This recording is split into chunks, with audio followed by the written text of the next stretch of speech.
Hey everybody, it is 6 o'clock. It is Friday night, and that means it is time for Dragons and Things. Heroic Endeavors. Hooray! Yay. You might notice that we have a little bit of a reduced cast currently, but from there's so many people here. you would not know that.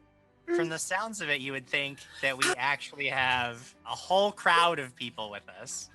But it's just Ben. That's all. Oh, goodness. How's everybody doing tonight? As you can see, we have Lamar Harris with us. We have Ben Birch. We have Janie Mills. And Black Box. Eventually, that black box will be filled with none other than James Chu. However, he is unfortunately busy right now. That he'll be here. Should we put a wager on if he's gonna kick one of us out of our windows, or do you think he'll? It would be pretty funny. It would be a pretty good continuation of the gag if he just pops in here, kicks one of y'all out of your box. If he does, I think he gets to play that character for the rest of the night. I agree. If he comes in and kicks somebody out, he has to play that character. Oh my god. Session. Oh no. Oh man. I'm fully expecting it to happen now. Oh, it's gonna. You said it. It has to happen now. I don't know why I just lost my train of thought. I do this every week. You'd think I'd have it down by now, but you know what? That's the beauty of Dragons and Things, is that we never know what we're doing. I think in light of all that, we should just play some Pathfinder.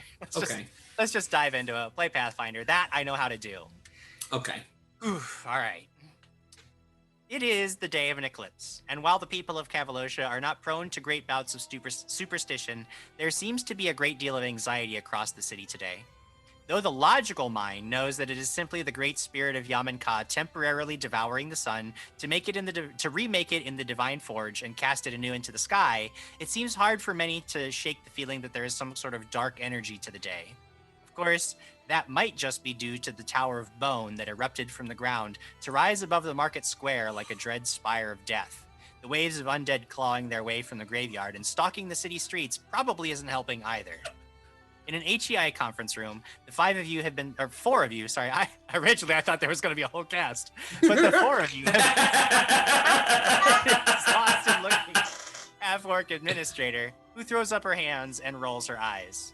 Well, I guess we're going to have to deal with this Moldivort guy, whoever he is. He sent another threatening letter to the city, claiming that he summoned this bone tower using some kind of ancient artifact from some treasure box he took from us. Did we even have a treasure box with necromantic artifacts in it? He keeps insisting we gave him this power he now wields with impunity, but I don't even know what he's talking about.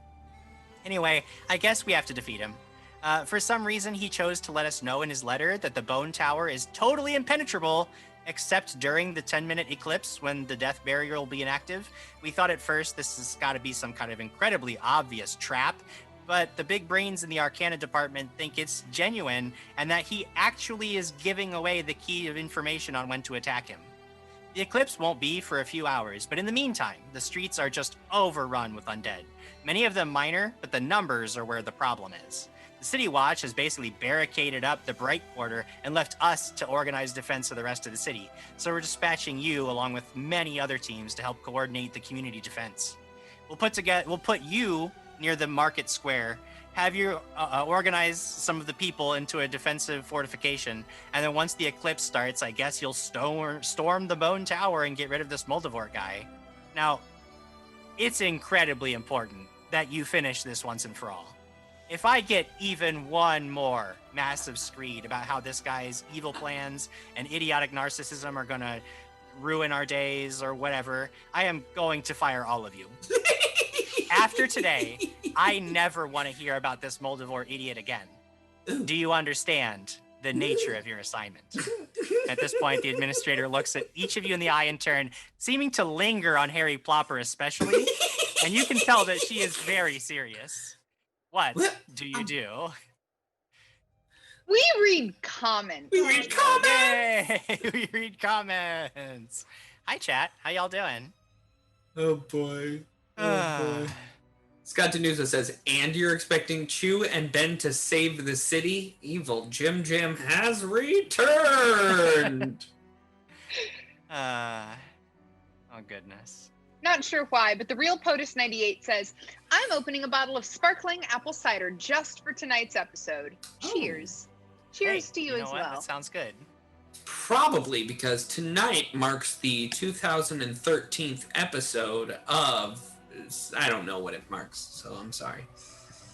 Done 2013 of anything, let alone episodes. Speaking of which, I just want to remind everybody that tonight is the penultimate episode of Heroic Endeavors in the Wild. You three are lucky enough to get in on one of the last episodes of the season. I forgot my cloak. Oh yeah, gotta have your cloak on. Gotta have my cloak.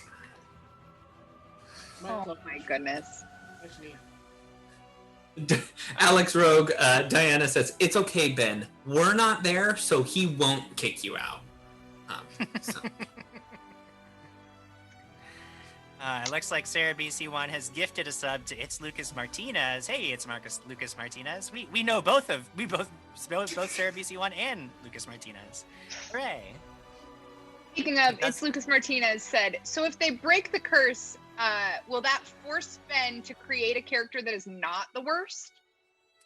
Who knows? If you guys think Harry Plopper is the worst, you just wait till you see my next one. That's my only warning. So, you know, it only goes downhill from here, so you should hope that Harry Plopper survives. We have a hype train. Hype train! Fluffy Walrus 84 got on board with a sub for the 18th month. That's fantastic. Son of Horus says, I popped it off, and yet I read it as, I pooped it off. Don't poop on our hype train.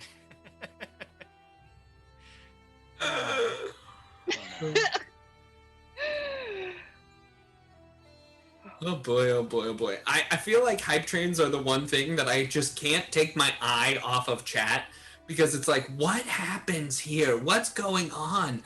You know, what is a hype train? It's when things just start to go crazy. Like Scott Tenuzo just gifted 10 tier 1 subs, and that's level 1. Whoa! And now we're on level 2, and it's starting to go up. So, I don't know.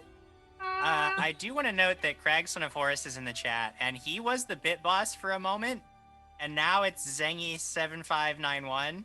So I need to know who's getting those hero points, everybody. Go ahead and let us know in the chat. Crag Son of Horus, you get to assign a hero point, and Zengy7591, you get to assign a hero point. Yes. I don't know where those are going. Apparently, Yes, Crag Son of Horus, you were the bit boss. Apparently, All right, the Gobshite was the bit boss and is giving it to a guy who's not even here yet. Yes, because why not? Shame on you. Why not, indeed? Shame. Ooh, Crag, Son of Horus, bit boss, you gave me a hero point. Good choice, Crag. Rude. It. Jim can't prove die. Fantastic. Dual Stone Rage is in chat saying, I'm on my way! Come on, Chew, get here. You don't need to be in chat. Think of all that time you wasted being in chat. You could have gotten here a little quicker. Oh no. Oh no. All right, guys. Why don't we play some Pathfinder? Let's do it. Sounds fun. Gonna turn off comments. There we go. All right. So, you have been told that you need to go and help defend the defense of the city near Market Square, nearest to this bone tower that has erupted up over the city. Apparently, people are fighting undead in the streets, and they need your assistance. And you have to wait for the perfect moment when apparently there's some kind of barrier. Details are unclear, but you know that during the eclipse is when you must actually strike out and destroy Moldivort once and for all, lest you all be fired unceremoniously by a very angry administrator. Harry Plopper already has his hand raised, and at this point, the administrator, who has just been staring him dead in the eyes, it's like, What, Mr. Plopper? Yes, well, hello, my name's Do Harry not Plopper, tell me your and name. I'm the boy who died. I was wondering, since I'm undead and all, you know, I'm dead boy, I was wondering, how are we going to make sure that people don't attack me? How indeed? Oh, That'll be an interesting thing for you to solve while you're out there.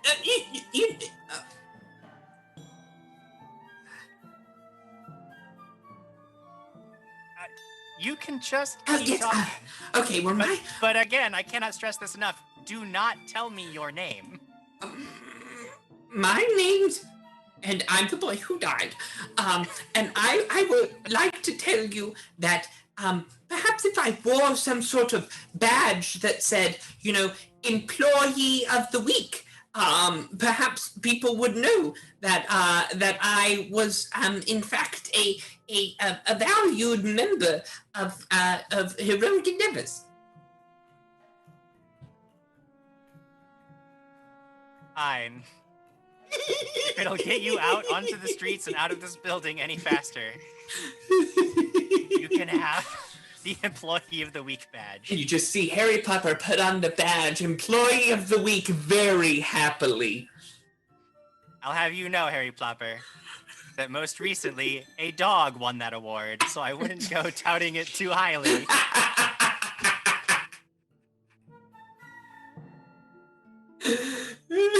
Oh, that's good. I'm gonna mark that hero point down for myself. Did you not ever get your hero point for being Employee of the Week already? I haven't played since then. Okay, that's fair. That's fair. We do try to keep you off the show as much as possible. Wowza. Wowzers. All right. So what do you guys do? You guys know. You have your mission. You have your goal. What do you guys do? So, should we go? Yes, I think we should. Okay. Colin, are you ready? I mean, if it's not this, it'd be your dad. So at least this one's not like gonna kill us immediately. This is fine. Ready to go, Barry?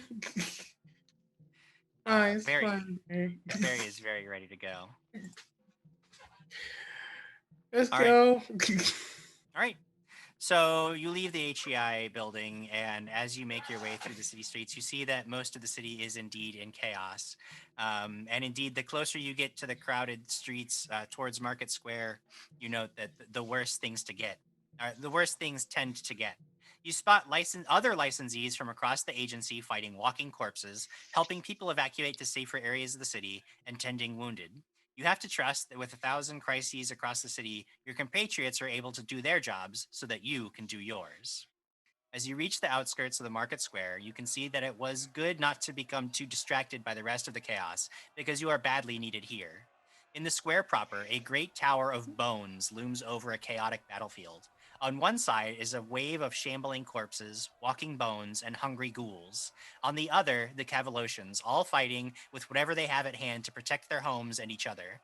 Most dangerous among the undead that you notice immediately are two towering corpse behemoths. They're advancing on a small group of citizens armed with iron pots and kitchen knives. Their bravery is commendable, but you can tell that if you don't do something fast, those people are going to be crushed beneath the weight of these two gargantuan shambling corpses. What do you do? Oh. Well, how far away are these behemoths?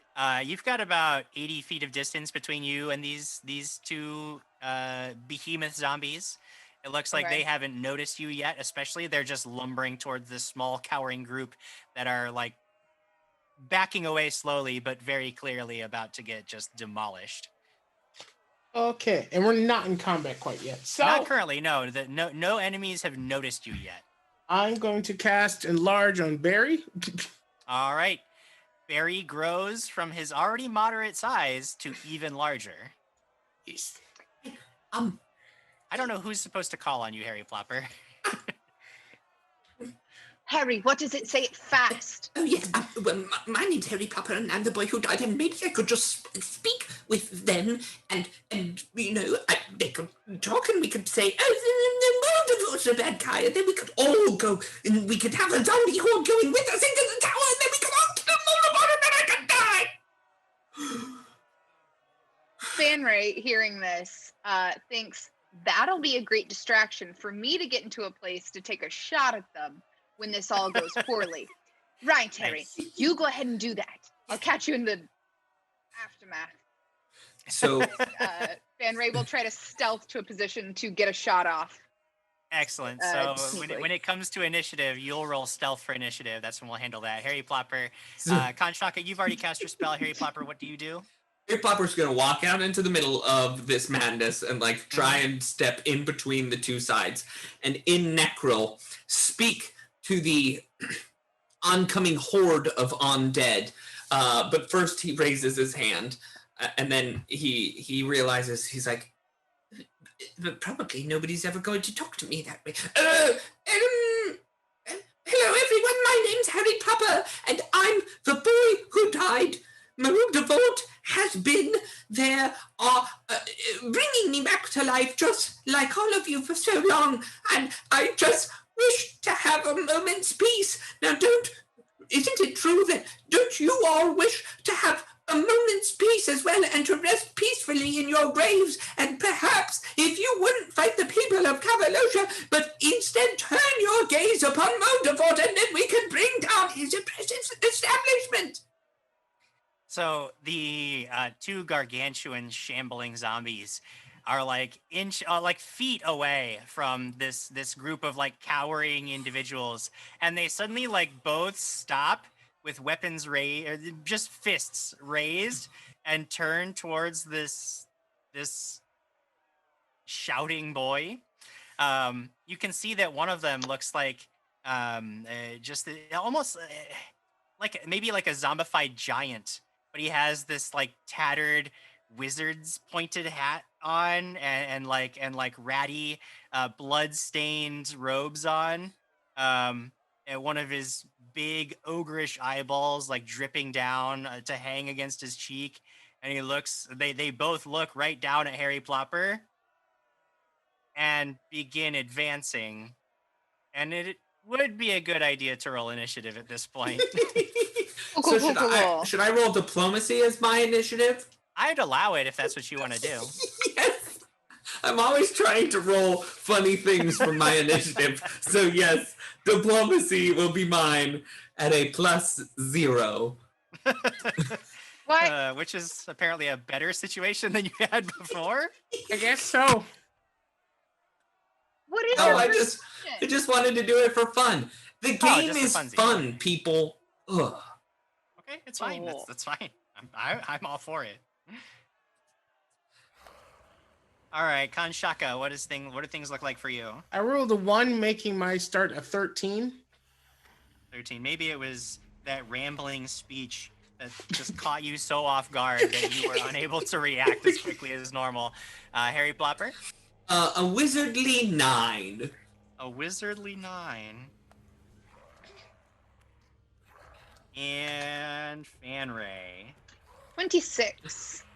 Fanray, who has basically just like slunk away during all of this. Nobody even knows where she went. Maybe she just left altogether.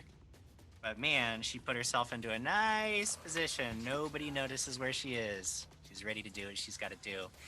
You do get the drop on everybody. You see these two massive zombie brutes just making their way menacingly towards old Harry Plopper. They don't appear to have understood anything that he just rambled at them.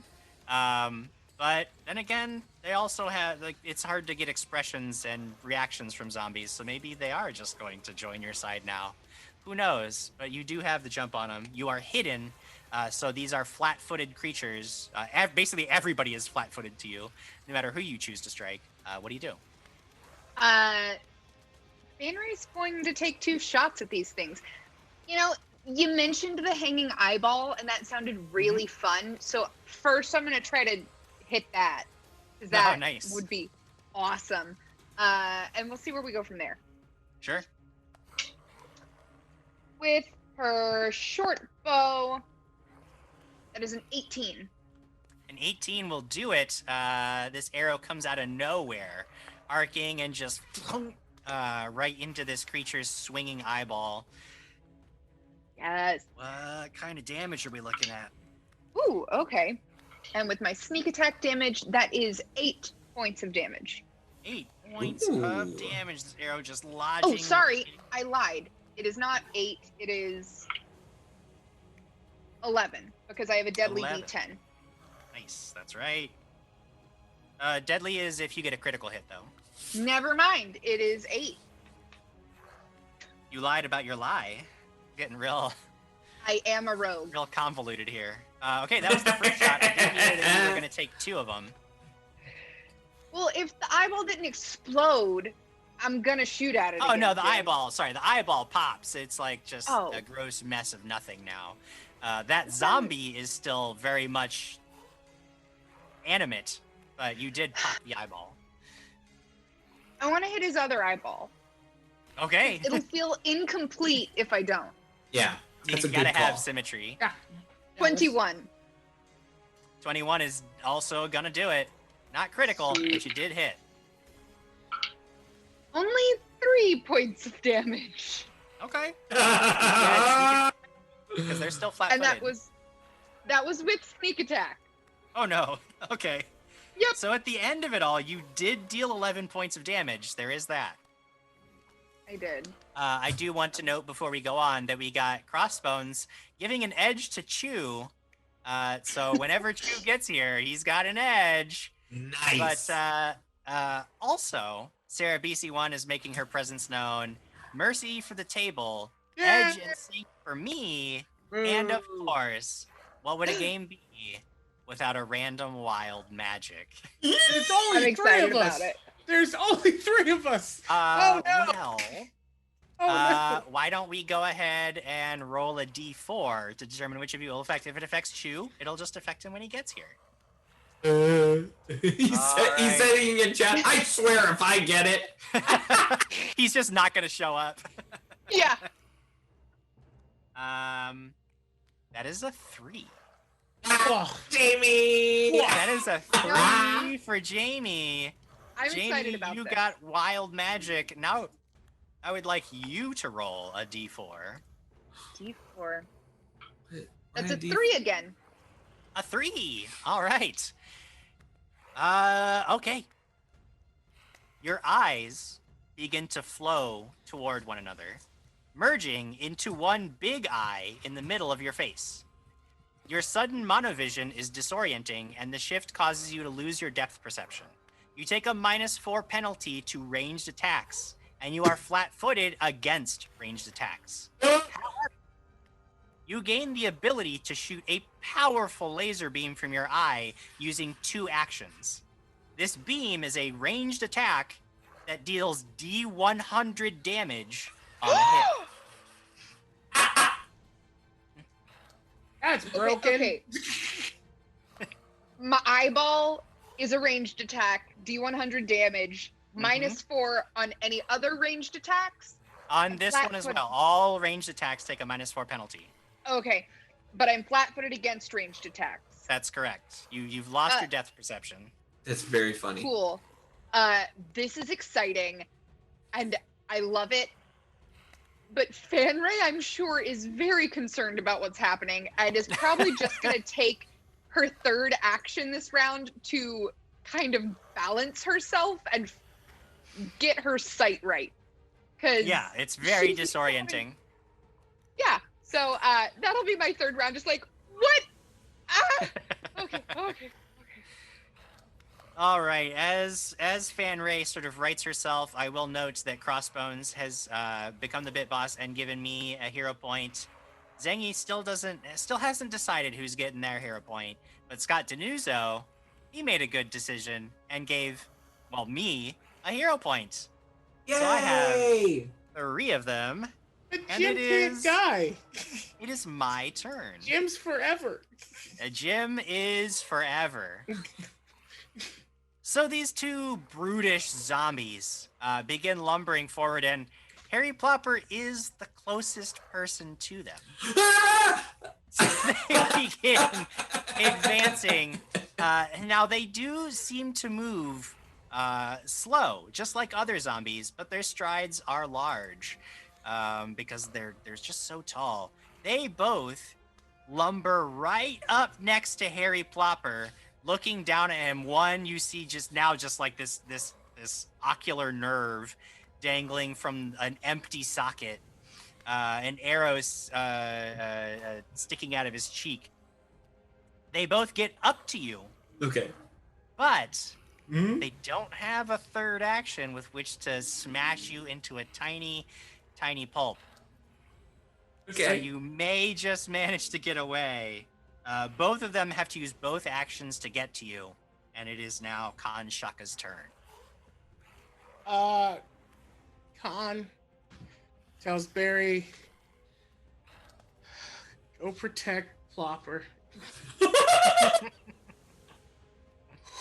Barry, like, raises his eyebrows, like, are you sure? Yeah, Barry. Okay. Yeah, I'm sure, Barry. Barry lumbers towards the two behemoth zombies to protect Harry Plopper. Barry is going to act independently from myself, so he'll be a different fighter. And then Khan Shaka is going to use his other two actions to yeet a flame at one of them. All right. Yeet that flame. Do you want to attack the one that has already been struck twice, or with some arrows? Or do you want to? Okay. So he's going to yeet a flame, which I'm so sorry I have to keep looking up the attack. It's ranged. My range plus is. Should be your spell attack bonus. Should be listed somewhere. Oh, thank God. Spell attack. Oh my God. Okay. What character did I build? That is a 28. That is a critical hit. So Yeah. Nice. Make sure you check the spell and see if there are any extra effects for criticals, because They will sometimes take spells a have- persistent damage. Nice. So hold on. So I do 2d4.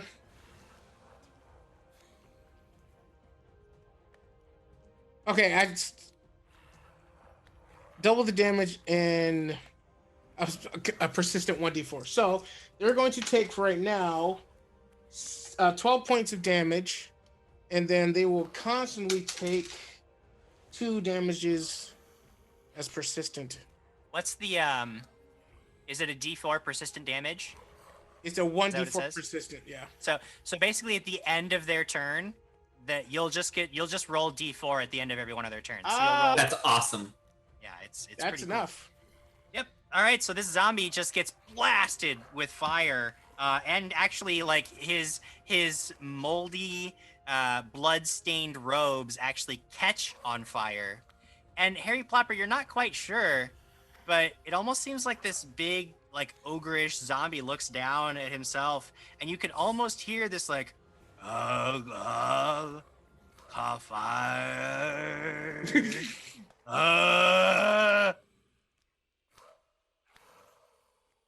And that is the end of Kanshaka's turn. Does Actually, Barry has to use one action just to get to Harry Plopper, but then would get to make a strike if he's yes, right there. First strike is going to claw at this thing. That's a 23.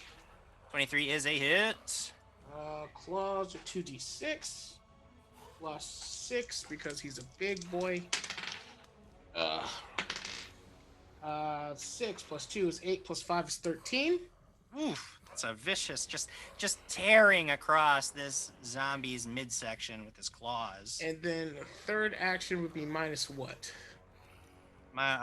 He only gets animal companions have the minion trait, so they only get 2 actions every round when they act independently. So that will be the end of Kanshaka's turn, and Harry Plopper, you are now staring up at this one flaming zombie and one just giant amalgamation of stitched together flesh. What do you do? Well, which one looks more hurt out of its ripped body? The one that is on fire Okay. is probably the most hurt. So Harry will look at it and say, "I'm so sorry. I do believe we could have been friends, maybe." Unleashing volts of electricity from his hand, hopefully into this creature. That's a 17. 17 hits. As he casts Shocking Grasp into it. That is the weirdest leaner on a D12 I've ever seen. Okay. 7 points of damage. 2d12, 7 points of damage. Oof, that's rough. It is rough. It's really, really rough. This Hey, remember zombie my gets- 3 points? Don't feel too yeah, bad. that's true. This zombie gets shot, burned, electrocuted, slashed, but is still standing. These guys are tough. That is You know going what? to close out round 1. And as you guys are like sort of taking stock of this situation and realizing that you may have gotten yourselves in a little over your head, you hear in the distance a voice. You look behind you and you don't see anybody, but you do see this 9-foot greatsword sticking up above the crowd as somebody is running through the streets. It sounds like Trevor may have arrived. Trevor, why don't you go ahead and roll initiative? Yeah. 16. 16. All right, we'll put you in on this round. You're going to start combat 90 feet away from your allies. Wow. Oh, gosh, on that's the so scene. far. Fanray, you see this burning zombie and its companion are still like looming over Harry Plopper. He's still in quite a bit of danger. It was a really brave, bold move to stand there, but he did it. Yes, what I do you did. do? Question: how long does my eyeball last? Until the end of this episode. Oh, Sweet. Well, you know, Fanray's got this new fun thing on her face. Might as well try it out. See what You it might can as do. well. If I accidentally explode somebody behind it, I'm so sorry. Too bad. So she's gonna focus really hard on the less injured. Okay. Eh. Your vision actually starts to go blurry as this bright, intense light forms just in front of your head, and you blast out, hopefully towards your enemy. Remember, all ranged attacks take a -4 penalty from where they normally would be. Okay, that will be a 22. 22 is a hit. The beam lands true and just burns through this zombie. Go ahead and roll D100 damage. This is incredible. If you get a love critical hit, critical hit with that, you could do 200 points of damage. I just did 92 points of damage. You guys all see Dosed. it's as if there's like a second sun in the sky momentarily as this intense white hot beam of energy lances across the battlefield, stabs into the zombie that's not on fire, and when your vision clears, that zombie's just gone.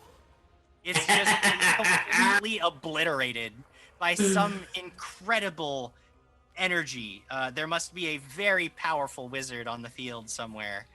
Thank you. I know I am. So. Fanray will use her third action to again steady herself while patting herself on the back. All Not right. too shabby. Not too shabby at all. Trevor, there's like spots in your vision from this intense beam of energy that just obliterates one of these ogreish zombies. But then your vision clears. What do you do?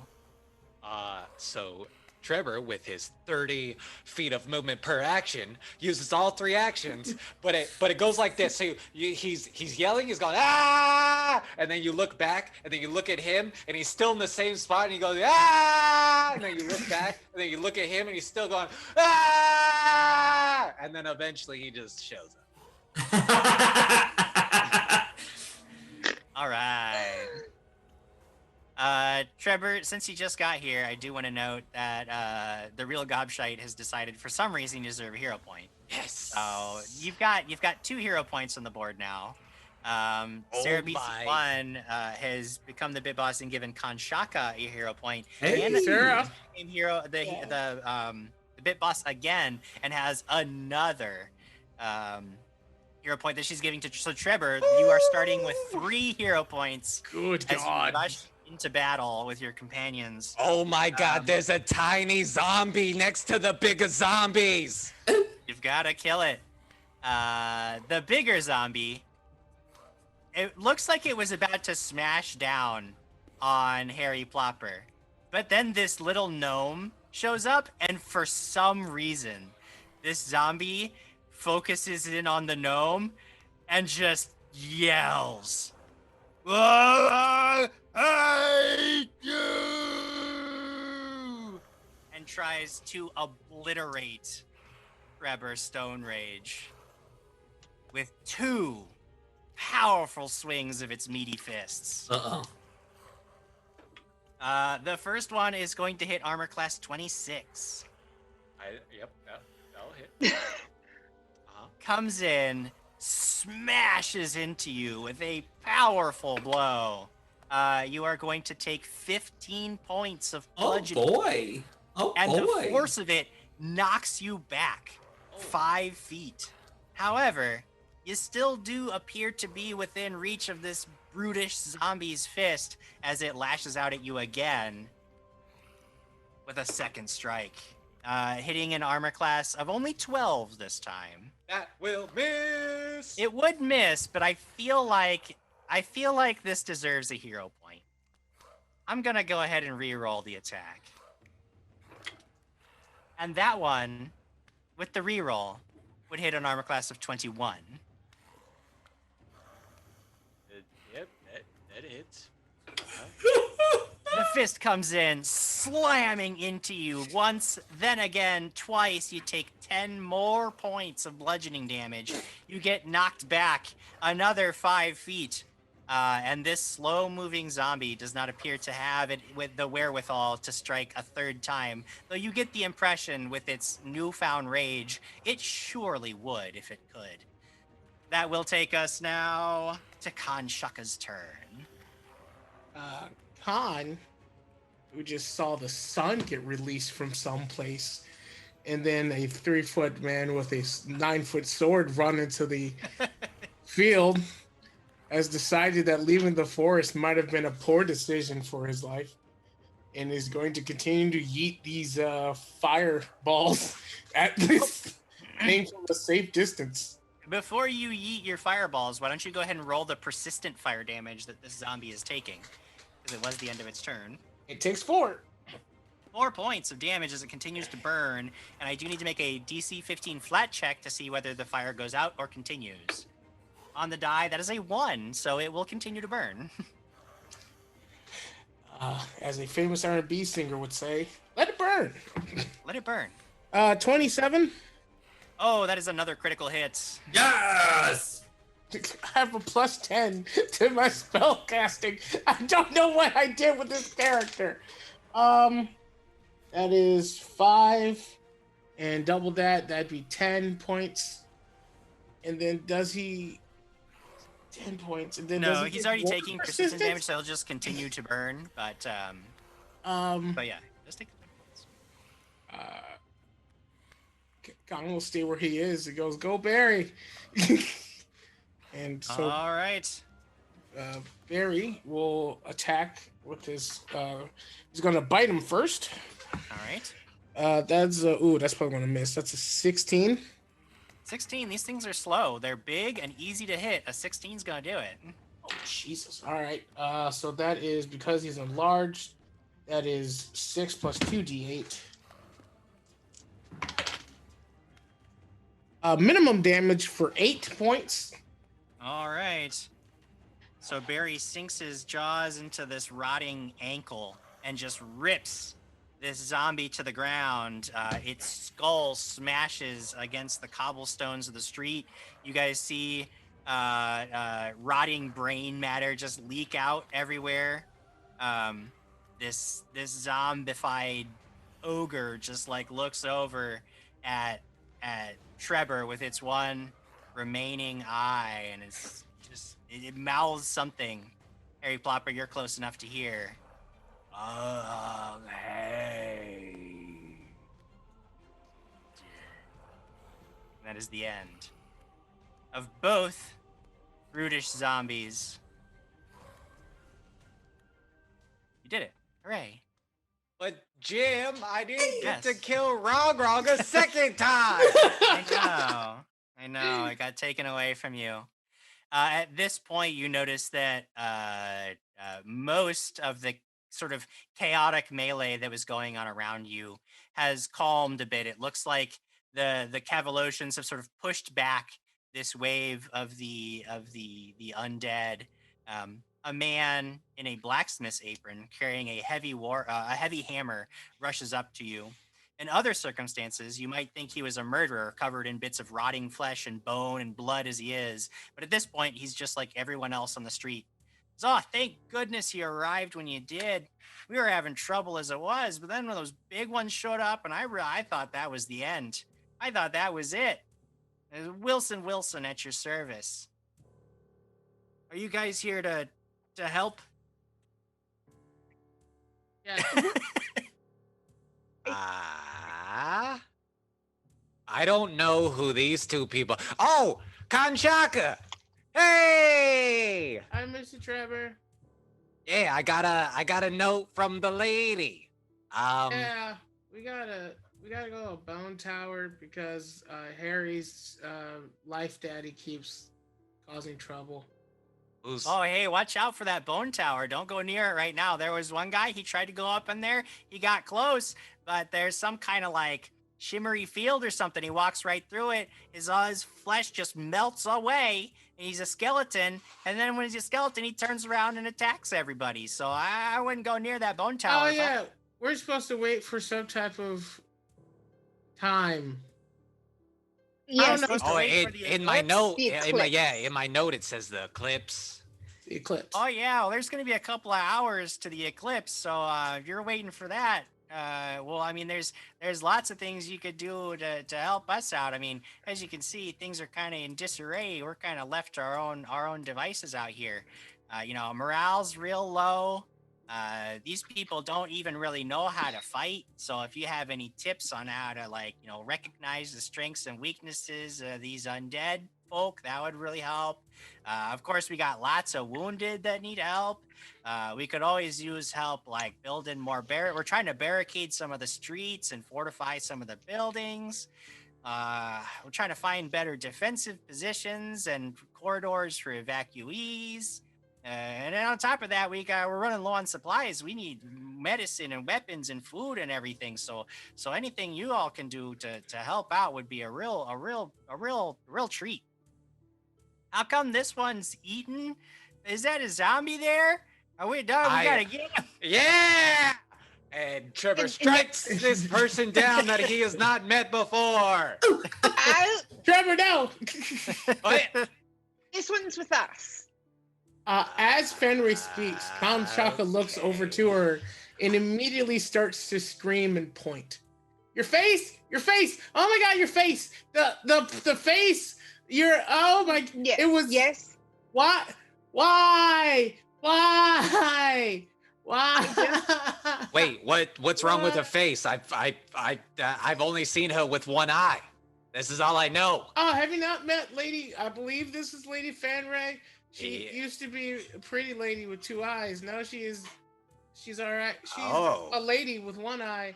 Kanchaka, she's still a pretty lady. You can't say that to people. Oh, I'm sorry. No. Khan, pretty or not, I just blew up that behemoth. That was you? Oh my Yes. god. The entire time. Were you able to do that when we were stuck in so many places? No. Why is this guy raising his hand? Just Just call acknowledge on that. him and you'll Yeah. find out. You child who should not be a part of the group. Yes, hello. My name's Harry Plopper, and I'm the boy who died. And I am one of Heroic Endeavor's employees of the week. If you can see my badge over here, so that's how you'll be able to tell me, separate from the other zombies that are walking around. And wait, Mr. Wilson. Oh, sorry. I'm very sorry. Yeah, still the child. Oh no, I'm in the very front. sorry. I wasn't talking to you. I was asking for Mr. Well, Wilson. just so you know, they gave a dog that badge, so don't feel special. Yeah. Okay, Harry Plopper, what I gotta do for you? Oh yes, well, my name's Harry Plopper, and I'm the boy who died. And I was just wondering if eating and clearing the streets of all dead undead would be very helpful for you, because that is something that I think I can accomplish. I don't see how. No, that wasn't a zombie. That was old Teddy. He was a baker. You should probably stop eating him right away. Yeah. See, some of the people over here. See, we've suffered some casualties, and you appear to be just chewing on one of their ankles there.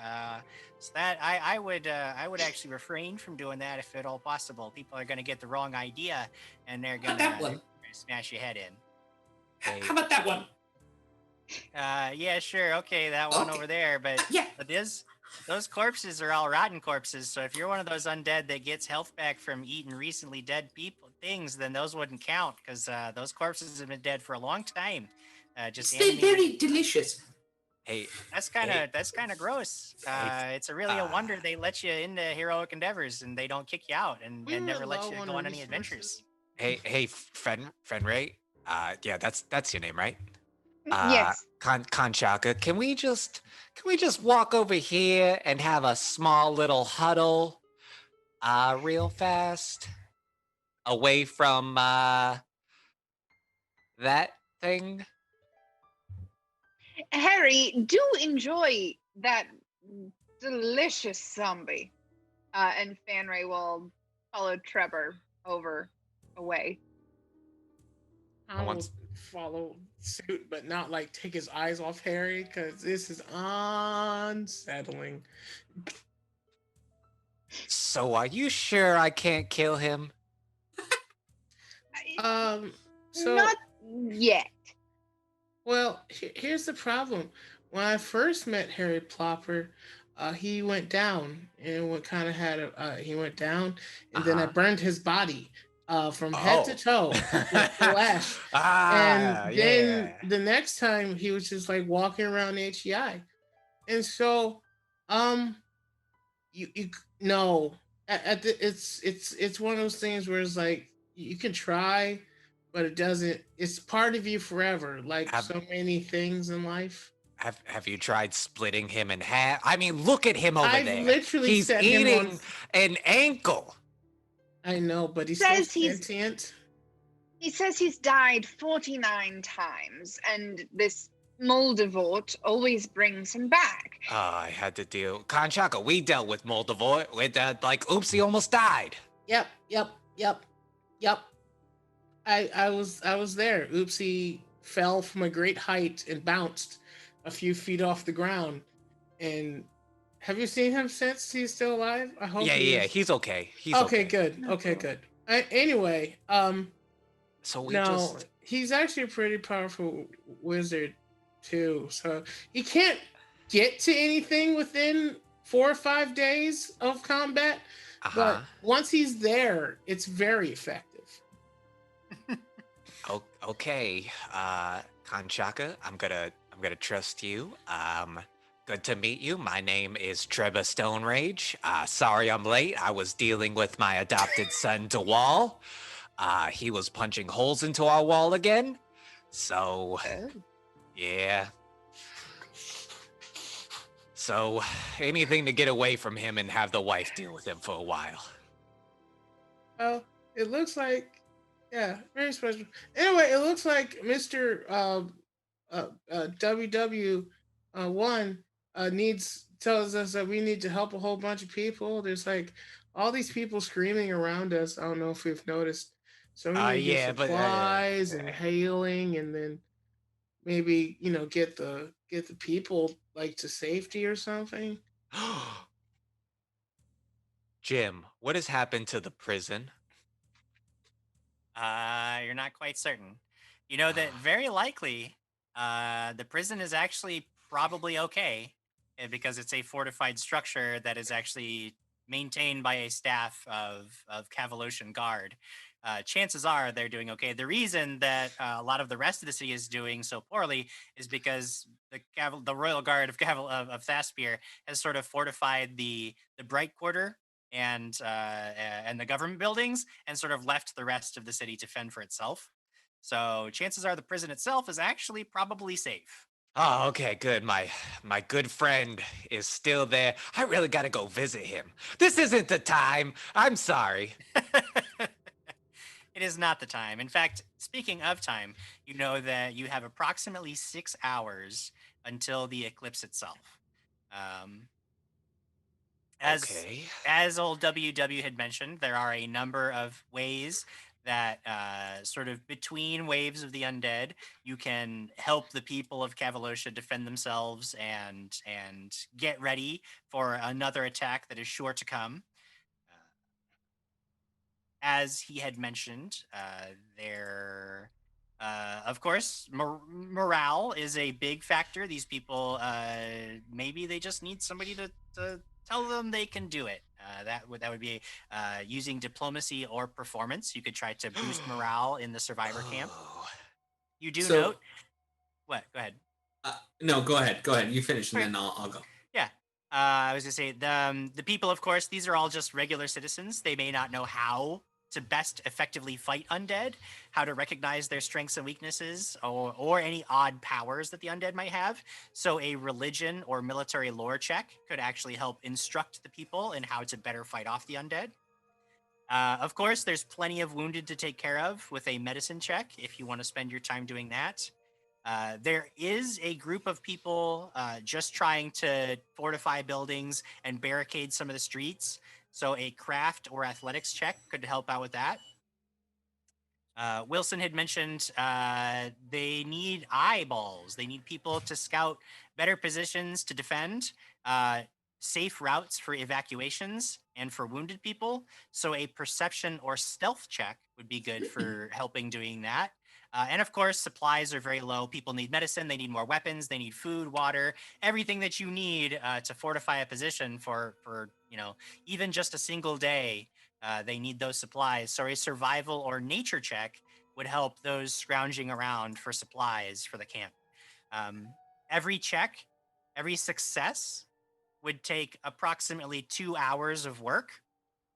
And you know that you have 6 hours until the eclipse. You know that there are more jobs than there are of you, but if you're good and you can succeed quickly, you might be able to help them in more areas than one, depending on how you use your time. But how you use your time is up to you. So what do you do? So I think while the three of them are off talking, Harry's just been eating. And I'm sure Wilson is over near Harry. And so Harry would like to start pointing out, like, this right here is a very weak section of the leg. And you could. And he just starts eating it. But would like to use that as a way to help the people kind of figure out where the weak points are on these zombified corpses. Okay. So as you're standing there, like eating various corpses, and Wilson is watching you do this, you note that other people have sort of stopped and they're watching. Like pretty soon there's this whole crowd of people and they're all talking amongst themselves. Like, how is this one talking? And why is this one not attacking us? And Wilson is sort of like spreading throughout the crowd. He's like, oh yeah, he's with HEI, I guess. He's like a hero or something. I don't know. But, and people actually start to kind of listen to you.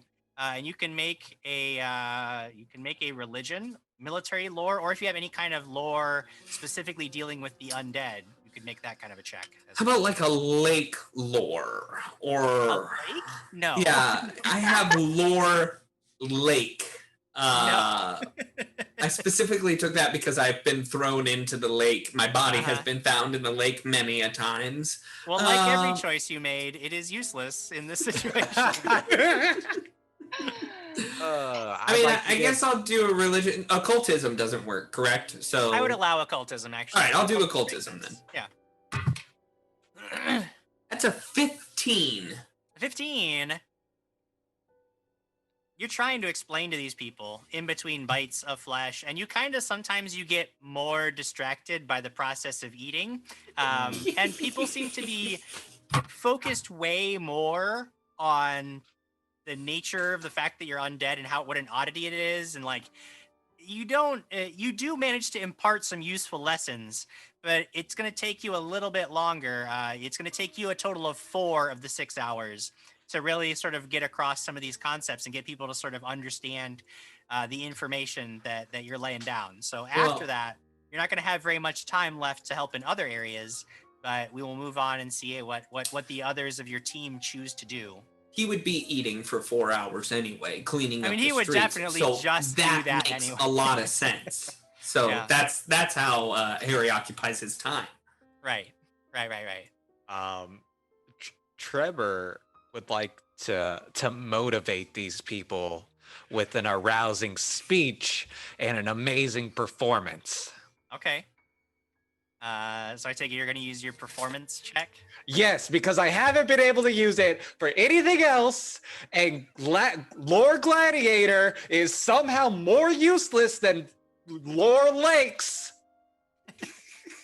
No, they're equally useless. Don't get it twisted. Oh, okay. You never know when lake lore is really gonna pop up, though. I Never. mean, I'll tell you good right old-fashioned now, lake never lore. once. That is a 19. A 19. All right. So you start, even though you didn't really participate in the battle per se, you sure make it seem like you, with your 9-foot greatsword, single-handedly defeated the 2 zombie brutes. And you noted, like, you keep noting to the people, like, with now the real heroes have arrived, and so they should, rally to your cause. And again, you've managed to actually convince most of them somehow. Like the group memory of the event seems to have less and less to do with this beam of energy and way more to do with this greatsword that you're carrying around. Some people actually start to sort of believe that your blade shot the beam that destroyed the zombie. Like you start to just convince people that you Everyone. did all of them. I will be honest with you. Some of you will die, but I will protect the rest with my amazing magic shooting laser greatsword. And when we win this day, I will kill the little one. And everybody cheers when you say that. They seem to be very eager to see the little one die. After basically doing this around the camp and like going to different pockets of survivors and sort of rallying all of them, you see that everybody seems to be in really good spirits, and they seem to be like ready to fight the next wave of zombies and undead that are surely on their way. And it only takes you 2 hours. People are on your side, so you still have plenty of time if you want to help in any other part of this of the camp. Fanray, as Trevor is running around just shouting about somehow he single-handedly destroyed the 2 zombie brutes. Very clearly not what happened, but it does seem to be helping people rally behind the cause and lift their spirits. So maybe you just let that one go. But how are you going to help the people? Fanray rolls her one eye at Trevor first. And then Fanray's going to send messages to different merchants she knows of in the city. Either ones that owe her family money, or that she knows are just plain dumb, or those that have a much softer heart. And those that she can intimidate through words. She's going to send messages to all of them in different ways to try to see how many supplies she can get sent back to this side of the city. Yeah, normally I would have gone with a survival or nature check, but if you have, I believe you've got mercantile lore or something like that. Mm-hmm. Yeah. So I will definitely allow that roll with the way that you're doing this. Oh, but mercantile lore is so good. Way better than lake lore. Or It is in the gladiator core rule book. lore. Yes, obviously. No question. That is a 14. A 14. You start sending messages out. You collect some runners to start sending messages out. Over the next couple of hours, some of them return empty-handed and with replies of like, "Hey, yeah, there's zombies all over the city. Get your own weapons. Get your own food. Like we're all just trying not to die here, lady." Some of them do come back with some supplies. It's not a totally futile effort, but after a good 4 hours of work, you've definitely gotten less of a response than you were hoping for. Perhaps just the nature of the disaster is making it difficult for people to pull together, where you may have been able to bully them into giving you what you want before. This just isn't a time where that's going to work as effectively as it normally would. So you spend a good long time doing that. Khan Shaka, you haven't done anything yet, but I'd love to see what you come up with. Khan's just kind of looking around at all the injured people. He just kind of like slowly walks over to them, say, "Hi, I see that your knee's going that way when it's supposed to be going that way. Do you mind if I just kind of take a look at it? Because I don't think you'll be able to walk for a while, but I can at least make you be able to stand for a bit." And then just lean against Barry. He's really comfortable. He just kind of starts helping people and using. Now, Jim, I have natural medicine. Can I use my nature instead for this? Indeed. Natural medicine allows you to substitute nature for a medicine check, so you certainly can do that here. He's going to walk around and say, "Hi, I see that half your face is hanging off. Do you mind?" That's a 22. 22. Wow, pretty effective. I rolled a 10. I have 12. You note that people's injuries, of course, you're able to treat them very easily, and you certainly start bandaging people up. And as you're doing it, you note that it's not even just the fact that you're helping people, but some of the other people who were trying to help people are starting to pay attention to you, and you start giving them some pointers like, "Okay, here's how you do a splint, and here's how you turn it. This guy needs a tourniquet. Here's how to do this, and here's how to prioritize needs, and here's how to help." When so many people need help, and people are really starting to pay attention to you and listen to you, and not only do you personally help people, but you note that you sort of give these people the tools so that when you have to go assault the bone tower, they'll be able to carry on your work, and they've sort of learned a little bit about how to do this as well. And after about 2 hours, you have sort of finished what you can do, and you're actually able to sort of step back and let the other responders take over so that you can focus on some other areas of need in the camp. At this point, it looks like Trevor and Khan Shaka, you've sort of finished your tasks at first. Your other two companions are still working at it. You do note that people are still looking for better defensible. They need to scout out some better defenses, and there are people still hastily trying to like build barricades and like dig little trenches and stuff, so that the next time the undead attack, they actually have some fortified positions to fall back to. You can use your remaining time, since you have it, to help do that, or you can just leave them to their own devices if you wanted to. What do you do? What would it take to help them like fortify the area? That's just sort of brute force work. A craft or athletics check would help do that. Cool. So Trevor is going to take his 9-foot-long greatsword and start building trenches with his amazing blade. Okay. Sure. I'm not sure exactly how you're incorporating the 9-foot greatsword into building barricades, but Is It's it a great shovel. Yeah. He's just basically putting cut marks into the ground and going, dig here. All right. Why don't you go ahead and make a craft or athletics check? whichever one you- 26. All right. So, shockingly enough, maybe it's because people believe in the power of this greatsword so much now. But you actually like just its very presence seems to help people work faster, and you actually manage to like delineate like where trenches should go, and people start digging furiously wherever the blade points. People start to work. It's an amazing thing. Touch the blade of greatness. And people they'll come up and like touch it real quick, and then like you can see it like lifts their spirits, and they'll go back to work. I'm about to start a cult. You're gonna have a cult of the blade pretty soon. Oh my goodness. Khan Shaka. The only real job left is to help these people find some good positions to fortify and evacuation routes and stuff. You can use perception or stealth, whichever you prefer, if you would like to help them do that. I'll use perception, Jim. Okay. Khan just kind of looks left. He looks right. I got the people stop using poison ivy as aloe vera, so might as well figure out where to put them.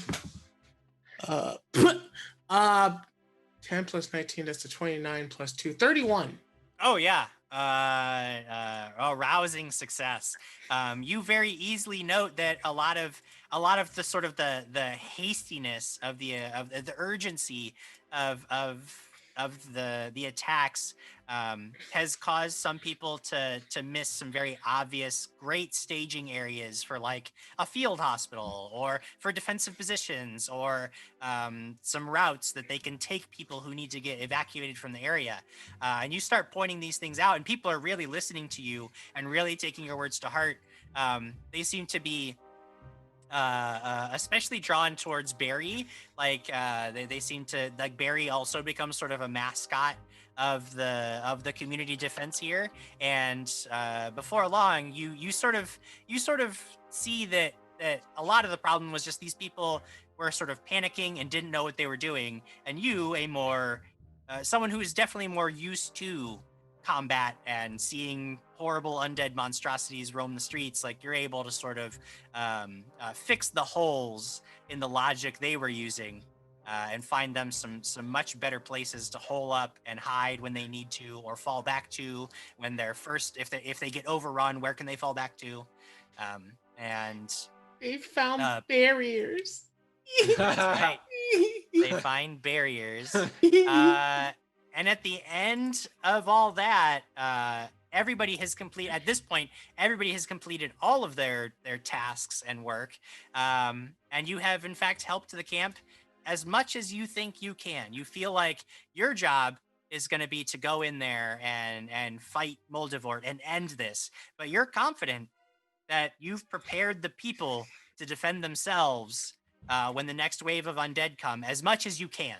And indeed, you do see that a lot of corpses and skeletons and ghouls, they're like slowly rising up out of the ground, like digging themselves out of their gray from underneath the cobblestones, really near the tower. Like the tower seems to be this nexus point where all these undead are just like clawing their ways up out of the ground.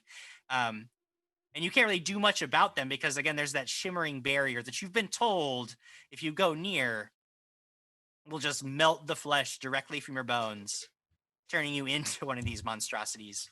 Now, some of us don't have flesh, Jim. Hey, Harry Ploppa. Yeah, flesh. It's just you wanna go next to the tower real fast?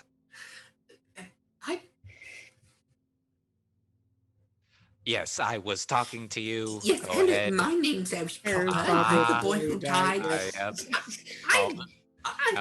I was aware. I did hear the same information that you did. So I'm not dumb.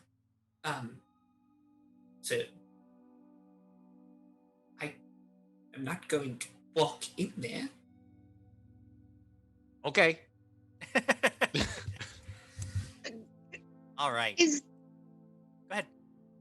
Is there any of you who might be able to figure anything out about this field of power that's blocking us from the tower? Are we just going to assume everything about it?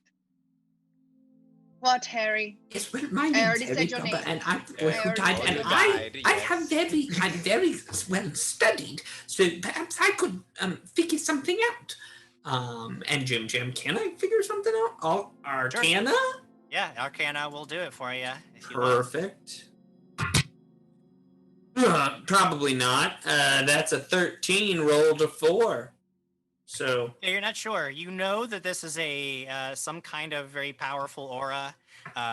It's almost, I mean, anybody could look at it and guess that there's probably a lot of necromancy at work here. I mean, there's literally undead being created before your very eyes. If this barrier just melts flesh and turns you into a skeleton, then yeah, it's probably a powerful aura of necromancy. It is very likely drawing power from some kind of internal source. It is probably some kind of innate defense mechanism of the bone tower itself. But aside from that, you have no idea. Like, never seen anything like this. I will allow a perception or society check from anybody who wants to sort of. I will do perception. Oh, I finally messed up. I rolled a 2 for 14. I got a natural 1 for a 9. Nice. Society is 15. That's a dirty 20 for society.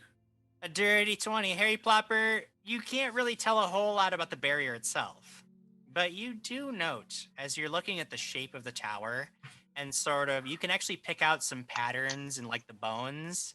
And you note that you've seen certain patterns before when you were exploring the tombs beneath Fanray's old home. This is very likely has some deep connection to House Horvath.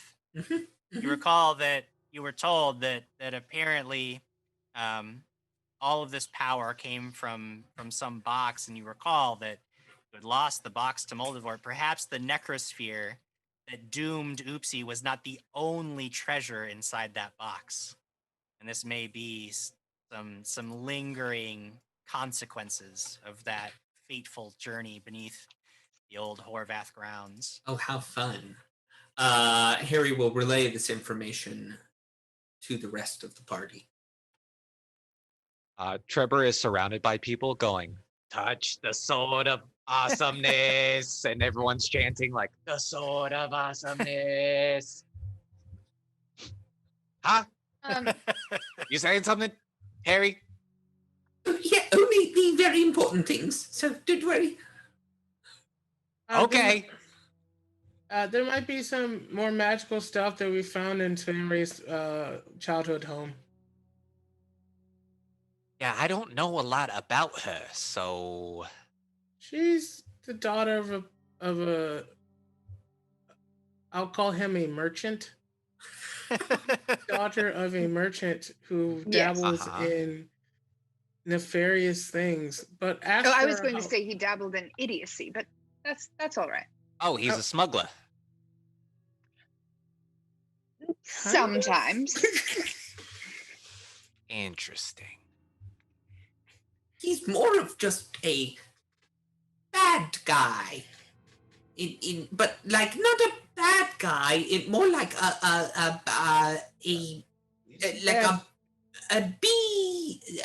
minion bad guy, like a semi bad guy, like a bad guy who does things but isn't really like the big bad guy. Like a henchman? No, higher than that, I would say. Okay, below the boss, but above a henchman. Got it. Like he was legally able to, well, I don't know if it was legally, but he came to us for help more than once, and we didn't destroy him immediately. And Fanray still puts up with his crap, so he can't be that worse of a dad. So he's more of like just an idiot. Okay. He's more a bad guy in the sense that he's bad at things, and he is a guy. I have asked if I could outright kill him a few times. Don't worry, it's not all love and happiness in our family. So my father bought a house that was at some point in the past owned by House Horvath. Apparently, they worshipped Iridul, the Iron Tyrant. They had an altar and a book and a gauntlet down there. I think I still have that gauntlet. Did very bad things. And then we had a magic chest. And then Moldivort had the magic chest. And then this appeared. Yes, but what I'm saying is that Fenrir's father seemed to have more knowledge about the situation, about the things. He hasn't done a very good job of doing the things that he knows about, but he does seem to have a very plan. He has a plans for something, as he did purchase this property for a reason, and he did want the box for a reason. So that would suggest to me that maybe Fenrir's father is also some sort of necromancer. Maybe he's the one that's bringing me back to life. Maybe it's not Voldemort. Maybe it's not Moldivort whatsoever. Are you talking to us or yourself? I'm talking to myself now. Okay. I think Fenrir's dad was just going to sell it. He doesn't seem like the person with enough knowledge to even know how to read a book all the way through. Although it's funny you say that, because he sent those. Was it him? Yes, he sent the little wormy things into the books to grab the information out. But what were those things called? Oh yeah, that thing in the library. Proteans, yeah. In the Annals of the House Horvath. So I don't know if he's involved that much, but Wait, did he do that, or did he hire someone to do that? As you recall, he donated the Annals. He basically had a deal where he got a hold of these books, but he could not translate them. So he made a deal with a creature known as an Akazendri. The Akazendri could translate the books for him, and in return, all he had to do was donate that book to a place where that creature could then wreak havoc in the way that it likes to do. He's more of an outsourcer, a reseller of havoc. Okay. It's like the head of Hydra. That's what I think he's like. If my father ends up being actually really smart, not just a stupid rich fuck, I'm gonna be so upset and impressed with you, Jim. Wow. That was a hard one. Yeah. So, Mr. Plopper, I can't believe I'm asking you this question. Do we continue to wait? Because we have 2 more hours according to the time that I kept with the last things we did. We have 2 more hours before the eclipse, and then I guess we just dive in. If you, Mr. Plopper, if you tell us your entire name and backstory before you answer, I'm gonna let Barry play with your foot. That sounds very pleasant. Yeah, that doesn't. My name's Harry Potter, and I'm the one who died. And then he just sticks his foot out, and at Barry is like, "Ooh, yes, I believe we're pretty good here. If anybody wants to take a nap or eat something, I'm quite full myself. Yeah, please do not eat. We could do anything that you want. We've got 2 hours to kill. Should we put on a variety show? Jim, you know better than I would in this system. Is there anything? If I take a rest, can I recover a spell slot? Because I've used one. Only if it's a focus spell. Crap. All right. You guys can definitely take time to patch up. You do note that Trevor is sporting some pretty hefty shiner. He actually, despite his inability to actually strike down any of the zombies, he did get struck by one of them pretty heavily. That's not what the city is saying about that combat. That's true. That's not what the official story is. I will go ahead and patch up Trevor's harm using my natural medicine and the supplies we used before. Oh, Okay. thank you. I can also use my my healer's tools that I bought. Oh, you Oh, got yeah. some of those, huh? Yeah, I spent money that I previously got. So, using natural medicine and wasting a natural 20, that was a roll of a 32, Jim. How does Trevor Well, it's feel not now? quite a waste because with a critical success on medicine, you heal 4d8 instead of Oh, just 2d8 hit points. So that is not a waste at all. Oh. No 20. I don't. I mean, I'm glad you're healed, but He doesn't do care I that roll much. it? yeah, roll it? you roll you it. roll it. We're all just staring at you. That's 4. Uh-huh. 6, 6, 6, 12 plus 4, 16. Okay. That's decent. That's decent. I'll I rolled probably a 1 and a 3 and 2 6s. Kanchaka, if I did not have a wife and adopted kid, I would kiss you right now.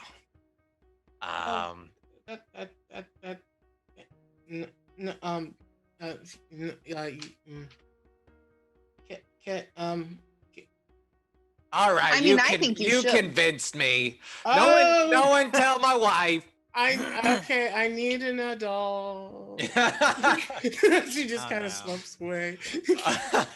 I am gonna use my healer's kit on me. Just Yeah, go ahead and roll that medicine check. 18. All right. You're able to sort of rub some dirt on it, and you will recover 2d8 hit points. I do what I did when I helped those people not die from the poison. Like I rubbed my throat, like Yeah. kind of tap myself. Fanray didn't get hit. Harry Plopper, did you actually get hit? It did. I am back at full. Thanks. But Harry is over there using his dancing lights as a variety show. So he'll like cast them out and then bring them back. And sometimes he's juggling them. And sometimes they're a spotlight on him while he's telling horrible jokes. And then he goes back to juggling them some more. And, variety show stuff. Make a performance check. Yeah. The 3. 3. Nobody is paying attention to you, except for the people that like when the light like goes in their face and like, who let this child onto the? Can we get him out of here? Where's this kid's parents? Like people are definitely way more annoyed with you than are paying attention to you. Nobody is amused by your show. Sad. I want to join the show. I He doesn't stop. If you're wondering, like the show no. doesn't stop. No, of course not. He never takes. Trevor is going to take his 9-foot greatsword, stab it into the ground, catapult himself while he does a flip, land on one knee, and go to the cold of awesome greatsword. I mean, I guess you can make a performance check as well. Oh, 18 on the die for a 26. You note that for as annoyed as everybody is with Harry Plopper, your performance seems to distract all of them from their woes, and they were already totally on board with the great sort of awesomeness, but now like there's this whole crowd. There's a whole crowd of people watching you do sword tricks, and then off by himself is Harry Plopper. Oh, I was gonna say Going lights up. Harry just joins in on the Trevor thing, and he like shines his dancing lights over on the sword and like casts light upon him as well, and just like it's a variety show, Jim Jam. You hear like from the audience, like, somebody get this kid out of the way. I want to see the sword of awesomeness. And Why he is this just- kid in there? He's just ruining the show. Spinning around his back, doing cool moves. We meet on Sundays at 4. It is about this time that the sky is actually starting to darken. The eclipse, you can tell that it is almost upon you. If there are any final preparations you need to make, you should make them soon. You can see that this shimmering field around this now pretty sizable horde of undead, they're all just sort of standing there waiting for some moment that you know is about to come. Neither side is able to really affect the other. until this barrier goes down. So if you have any final preparations, what are they? If not, you just wait it out until it's time. What's in front of the tower, Jim Jam? Mostly ruined market stalls. There's a whole bunch of there's bodies. There's broken cobblestone streets. It looks like the tower literally erupted from the ground, throwing like debris and chunks of street and road everywhere, tearing through some of the tents and pavilions that once housed various wares and stuff from the market goers. And how much time do we have? Here's what Harry would like to do. Take some of that like rubble and those carts and create like a funnel with them, leaving a small gap that maybe like a undead would not notice, a mindless undead would not notice, but we would know where it is. And then with those carts and broken down things, light it all on fire. Well, you probably don't have enough time for that. In fact, all of the fortification work was stuff that was done during that whole help the survivors out thing. You do note that they have actually created some pretty good fortifications with like little funnels and mazes of barriers that should actually, especially for some of the more mindless undead, create quite an obstacle course for them to get through, so that they'll be way more manageable. Is there any? A lot of that work has already been done. Is there any like? Is there any way to like get some alcohol that would be very, very flammable and like put a barrel of it in a place? Yeah. I mean, if they've actually even said like they have like tar barrels, and they would certainly be if you have a specific use for one, they would lend it to your cause. Yeah. Yeah. So. I would like to borrow it and set it up in a perfect place that we could throw a flaming ball of fire at it and it would. I like how you said that. I just want to put it in the perfect place. Yeah, the perfect place. I find the perfect place to do exactly what I want and put it there. Yeah, right in between all the wiggling areas where they said, I want to put it right there where it's going to seem like a lot of people have to wiggle and then. Yeah, gotcha. You put it in the wiggly spot. Where it can go. The perfect wiggly spot where it goes. Yep, gotcha. Understood. Yeah, sure. They seem to be amiable to doing that. They let you take one of the barrel. This is just basically this big barrel of tar that you set up right where you feel will make the biggest pow. At this point, you know that you have just a few minutes left. If there's anything else anybody wants to do before the sun shall be eclipsed. Are there any clerics? And then are there any bottles of water? There are indeed a few people, and they've already taken the initiative to do probably what you're about to suggest. Part of sort of the defenses being built over the last few hours has been anybody with the ability to bless water has certainly taken the time to do that. Trevor is going to. Oh, sorry, Lamar. Go back.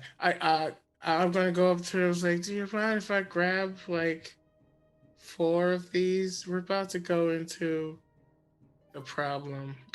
Sure. You guys have helped the camp enough that they're willing to sort of give up some of their supplies to you. You can go ahead and put like 2 bottles of holy water in your inventory. Take 2 because those are big bottles too. They're like they're just regular sized bottles. 4 liter bottles. I don't know how they got them. You get a super soaker, like the max super soaker with the 2 tanks on the back. Holy water on your back. The whole thing was on your back. When you filled that thing up as a kid, it made you topple over. All right, that thing was heavy. It was a foolish toy. You had the backpack super soaker? Yeah, man. Some of us weren't rich.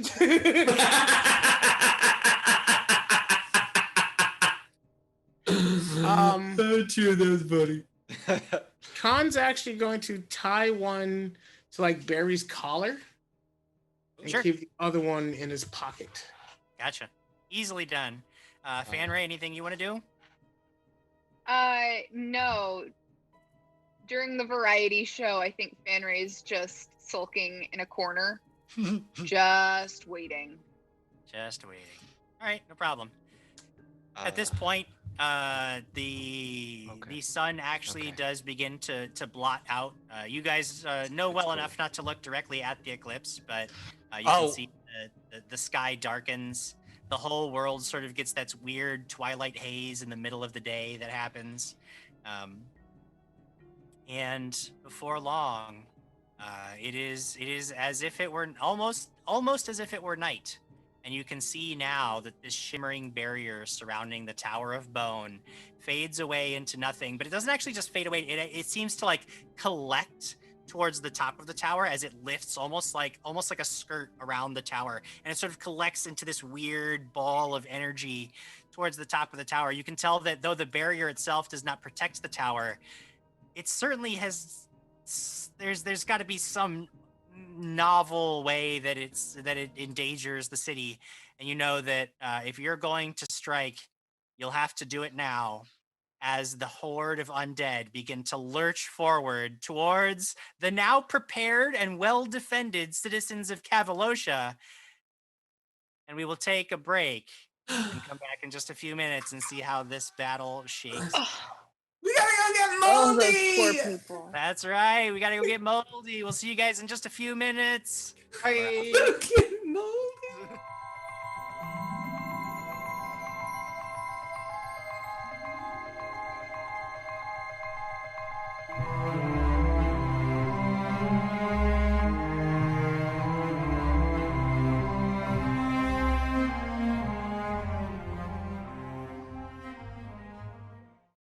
So I guess I'm a little worried about my players.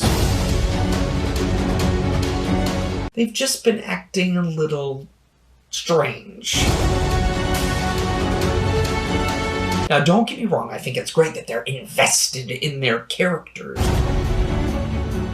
But I think all this time inside is really starting to get to them. And I'm a little worried they might hurt someone. Take this! Or themselves. And I guess I'm not sure what to do. It's becoming a real problem, and... Gotcha! Help me.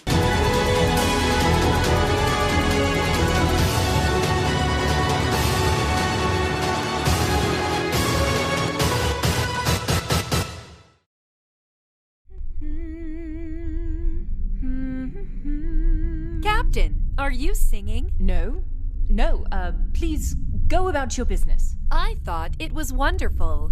Really? Well, would you care to join? I'll follow your lead. Wait, singing? I'm in! Me too! Things in space! Things in space! Things in space!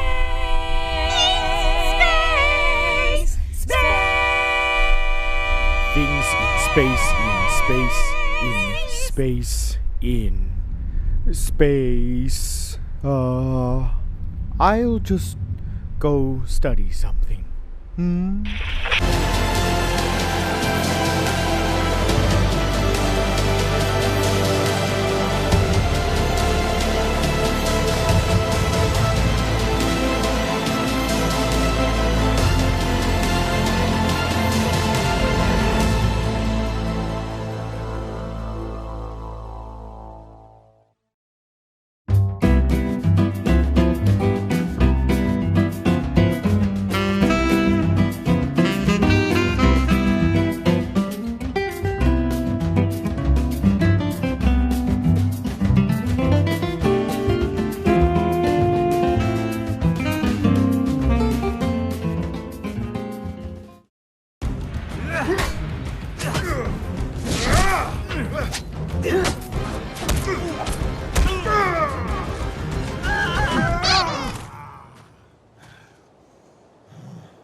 Inappropriate sound is inappropriate. Don't let the action suffer from a lack of atmosphere. Let Sirenscape set the tone and bring your game to life. See? That's better. Journey to Sirenscape.com to download the app and make it the year of atmosphere at your table. And be sure to watch Dragons and Things every Friday at 6 p.m. Pacific on Twitch.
Hey, that happened without my input.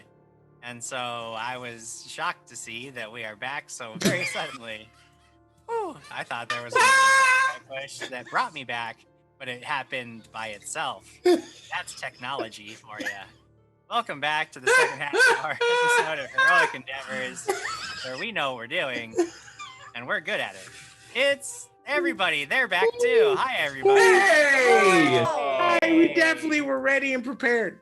Yeah, We were I ready was. for I that, was here. man. All right. All jokes aside, why don't we go ahead and take a few minutes and talk to chat? Hi, chat. Hi, chat. How you doing? How you doing? Hi, y'all.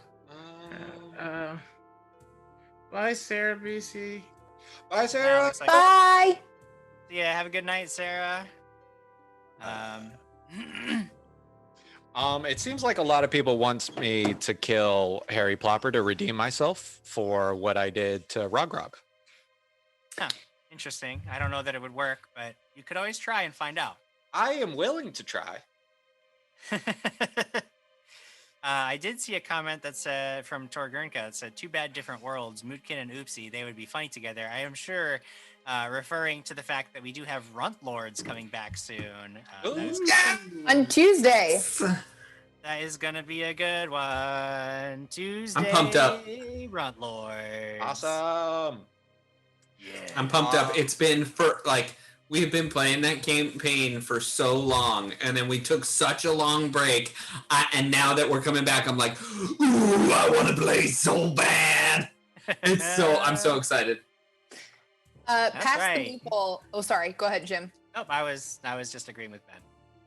Pass the meeple is asking, does Ben still have the Super Soaker? I don't know that I have that one. But you have one. I definitely have one in this house. Absolutely. Oh, yeah. I got one in the house, one at work, but more Nerf guns than anything else. So Is that for protection? yes, Of course. you never know when the need to shoot somebody with a Nerf gun is going to come up. Oh, that's always. Do you bother Jamie with your Nerf guns? Is that what No, happens to be most of the fair, time?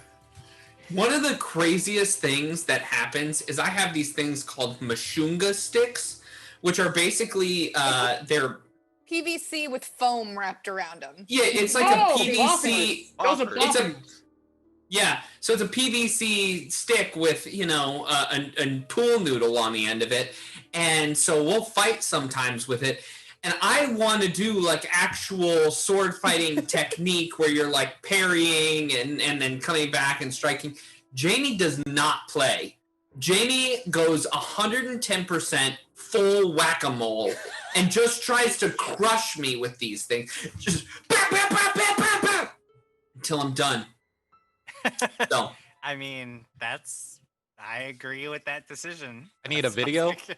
I don't Yeah, we're have a gonna video, but I do have a picture of us in Ben's parents' house when we were in college in the living room playing with these things. I'll try to find it. Crossbones a while back said the Church of the Great Blade of Awesomeness. So That's right. I really wanted Barry to get in on that, so it could be the Church of the Baron Blade. Imp in my head a little bit down says you teach them Barontology. Oh no. Yes. Everyone learns a little bit of Barontology. Oh no. All right. It did look like Scott Denuzzo had given Jamie a bit loss hero point a Thank while you, ago. Scott. So Jamie got another hero point on the board. I'm not I can't remember if we called these out, but I do know that at some point Sarah BC1 gifted a sub to Gary Bones. Yeah. For 248. Gary 31 Bones! months on the channel resub. Wow. Fantastic. Long time fans showing up week after week. It's fantastic to see. But they came to see us play Pathfinder, and that's what we're going to do now. That's what we're going to do. Y'all, it is the eclipse. The sun has been blotted out. The barrier around the bone tower has lifted. For what purpose, you're not sure, but you can only guess something sinister. A horde of shambling zombies, clanking skeletons, and hungry ghouls advances on the fortified streets of Kavalosha. You couldn't possibly fight them all yourselves if you wanted to. But you know that you especially can't, because somewhere in that tower is Moldivort. And if he is not stopped, the undead will not stop coming, and all of your efforts will have been in vain. What do ya do? Trevor takes off. Trevor takes off. Trevor goes rushing towards the tower, 9-foot great sword of awesomeness in hand. I gotta prove to these people why they're worshiping me / the sword. Harry shambles after him. Mm-hmm. Fanray rolls her eye and continues. Or one eye. And Just the one. Khan just walks calmly. Walking calmly. As you guys advance through the shambling horde of the undead, arrows whistle around you through the air. Alchemist fire splatters on the ground, burning skeletons and zombies alike as the people, fortified and well stocked and supplied, thanks to your efforts, are able to fight and create sort of a little corridor for you to get to the tower itself. Now, I do know that somebody had set up a tar barrel in the perfect spot in the wiggly In a perfect spot in the wiggles. As you are getting close to the tower, you do note that the barricades that are being sort of overrun by the undead, there is a whole clump of skeletons and zombies like climbing over these barricades where this tar barrel sits. So Harry will just pull up the flame within his hand, and he'll look over at Khan, and say,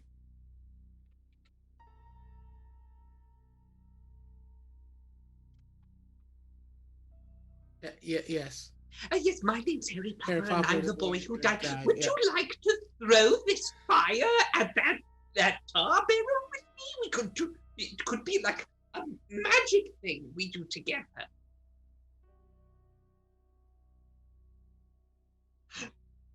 I do like fire. Yeet! All right. You both yeet flames at this tar barrel. Go ahead and make a spell attack, both of you. Yay! 24. 29. Hey! Whoa. Both of you wait for the perfect moment. There's an opening in this horde of undead. You see the barrel. You both throw it exactly the same time. The two flaming bolts like spiral together and strike the barrel as one, and it explodes. I will have each of you roll 5d6. And total will be the amount of explosive damage you deal to zombies around. 6, 10, 16. I don't know why I thought I was gonna roll some of those 21. 5d6. 22. All right. So it explodes and chunks of zombie, chunks of ghoul go flying everywhere, raining down flaming bits of rotting flesh.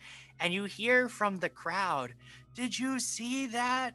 The sword of awesomeness caused that explosion." Yeah! Hooray! Everybody is shouting, "The sword! The sword!"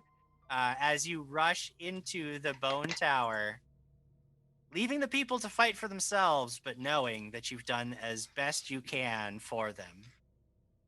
They're bolstered by the sword, Jim. Bolstered by the sword. Awesome. They're bolstered by the sword.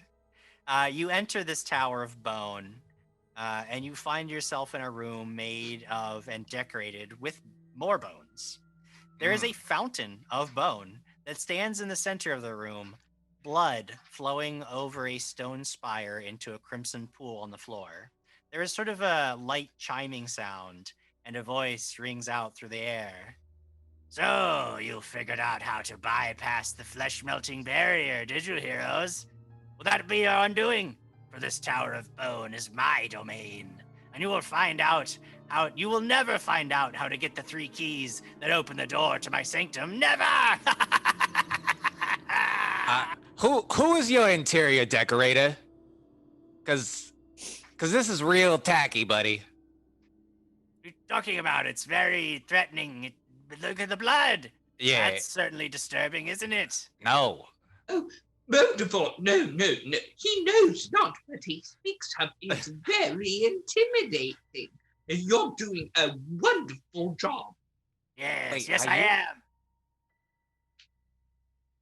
Fenray, is he really hyping up this dude? He is. He's really good. He's the best necromancer I've ever seen. And we're just gonna let this happen? Trauma's a weird thing that takes a long time with clerics to get over.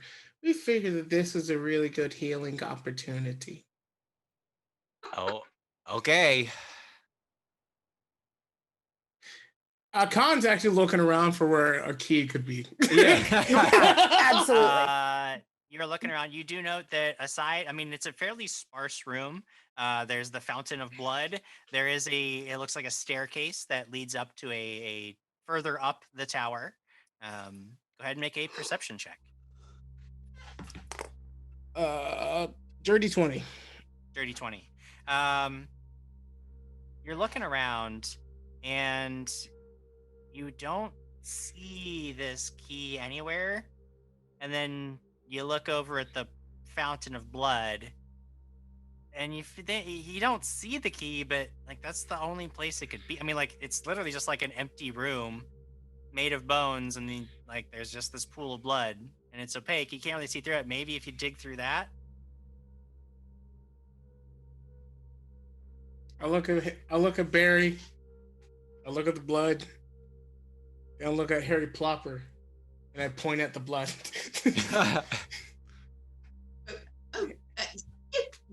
Yes. And Harry just starts wading into the blood. Nope. Fanry grabs him by the robe, the back of the robe, and yoinks him out. Oh. Harry, how do you heal? Do not raise your hand. Answer my question. Well, my name's Harry Plopper, and I'm the voice I'm who the- died. Yes. I eat things that have recently died, and then Right, so there's not going to be anything in here that has recently died except for us three and maybe Barry. And I do not intend on dying. So I am not sending you first into danger to die. And Moldivort, hopefully we can kill him, and then I could eat Moldivort.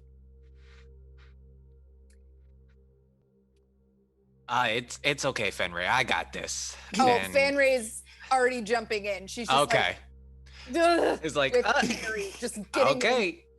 Which is funny because I'm pretty sure this is going to be some sort of disease-infested water Yeah, blood, and I am immune to disease. So, good on you, Jamie. If some Good on you. blood alligator hops out of this fountain and snaps in half, we then Nobody you're said burning anything down. about blood alligators until right now, and I really hope that's what happens. It's a blood alligator. You were right. I don't know how you guessed blood alligator, but that is what's in there. I had blood octopus in the bingo pool. Guys, it's a blood 2020. crocodile. You wade into the blood. Like you're standing, you get right up to the edge of the blood, and you actually hear that chiming sound again. And Moldivort's voice calls. I was like, "Oh, do you really want to do that? It's blood, real blood, and it's very gross. And there's probably lots of pathogens in there. Ooh, you'll get very gross if you go in that blood." Is this blood recycling, or how are you getting all this blood into here, Moldivort? As Harry explained to you, I am the most powerful necromancer, so I always have a very steady supply of blood.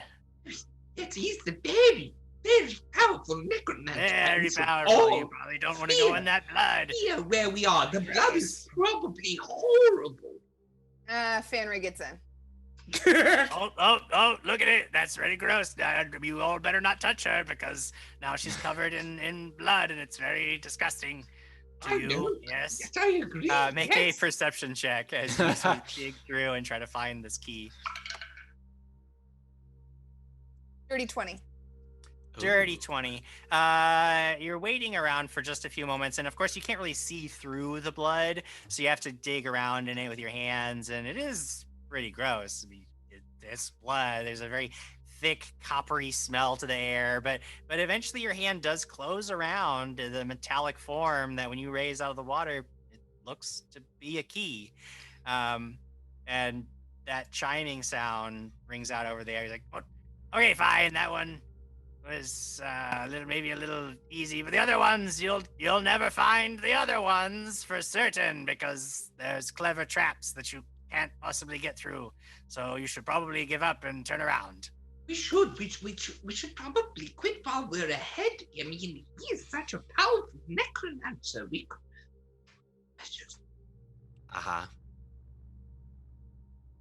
Gons walks towards the staircase. Yeah. All right. You get to the staircase of bone. Begin making your way up. Are the rest of you heading up? Yeah. Yeah. All right. Oh, Yes. Your way. Very slowly. I'll But be like- surprised. Like more slowly than just his normal slow speed, or No, just his normal slow just speed. normally? Right.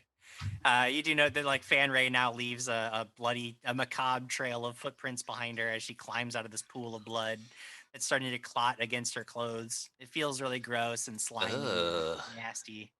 But you did get the key, and nothing really that bad happened. There were no blood alligators.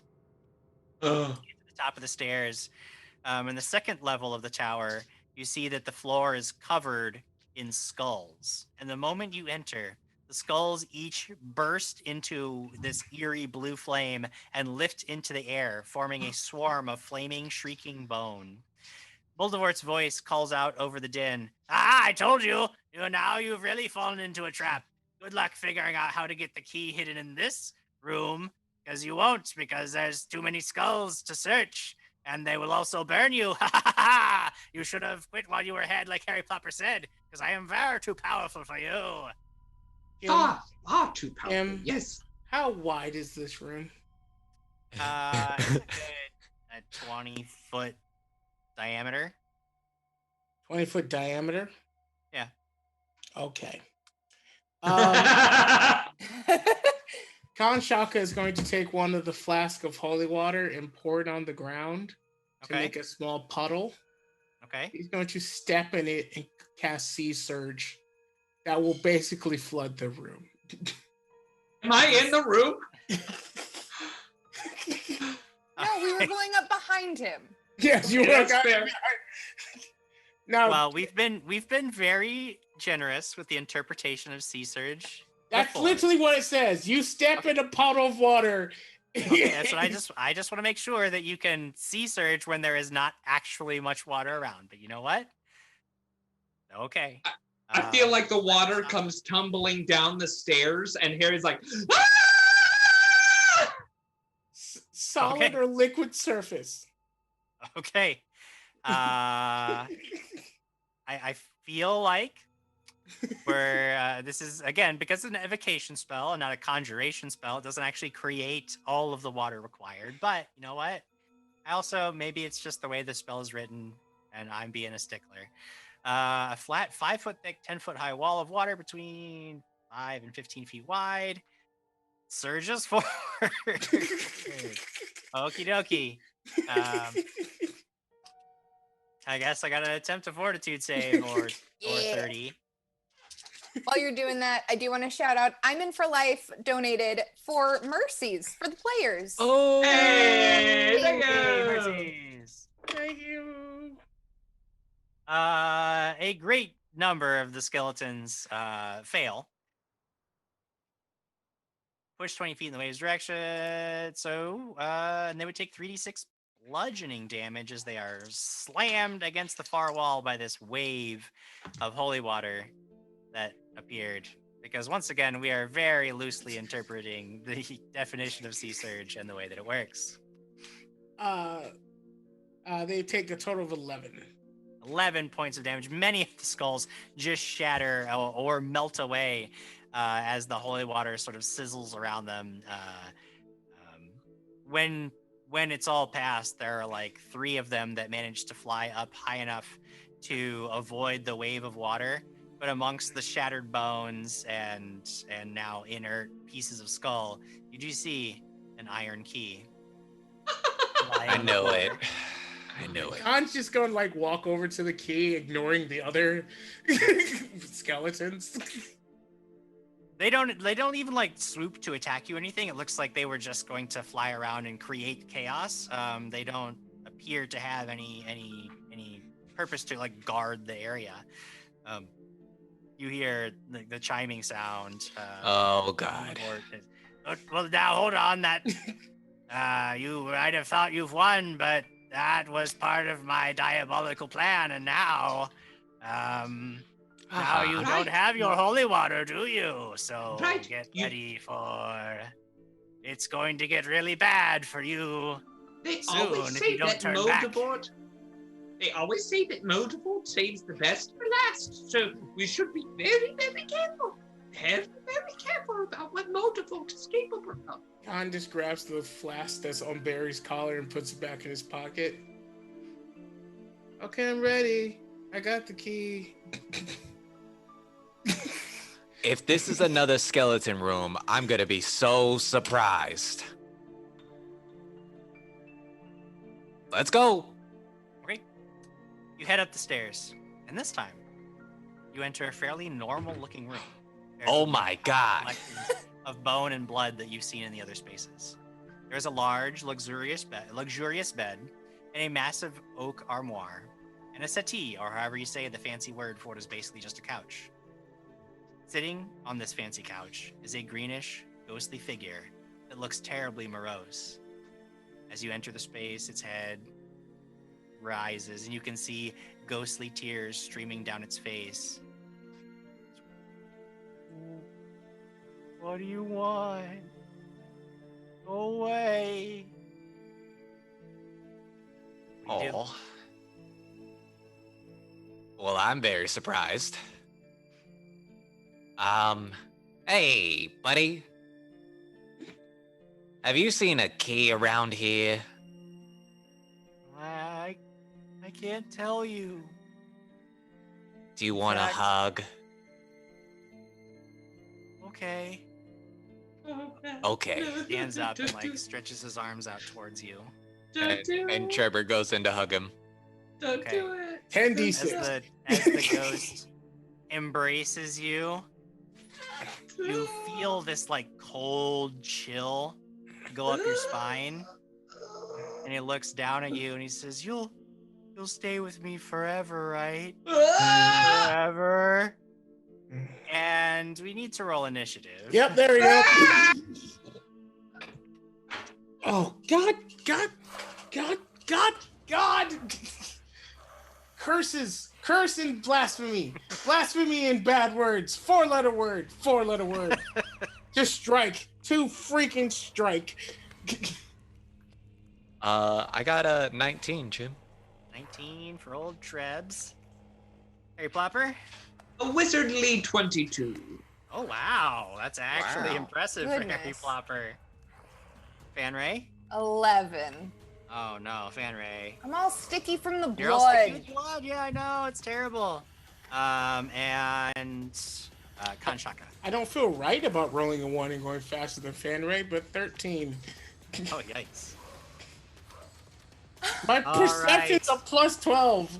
The Oh my first goodness. thing we're going to do is just go ahead, since you're already touching the ghost willingly, you're going to go ahead and be subjected to its ghostly touch. And Trevor, you feel as if the very life is being sucked from your bones. Your soul withers a little bit, and you take 14 points of negative energy damage. Oh. Yikes. You That's do what That I- might heal me. Then we start combat.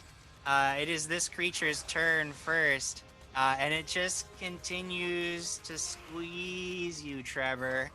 It says, "You'll just stay forever, right? Forever and ever."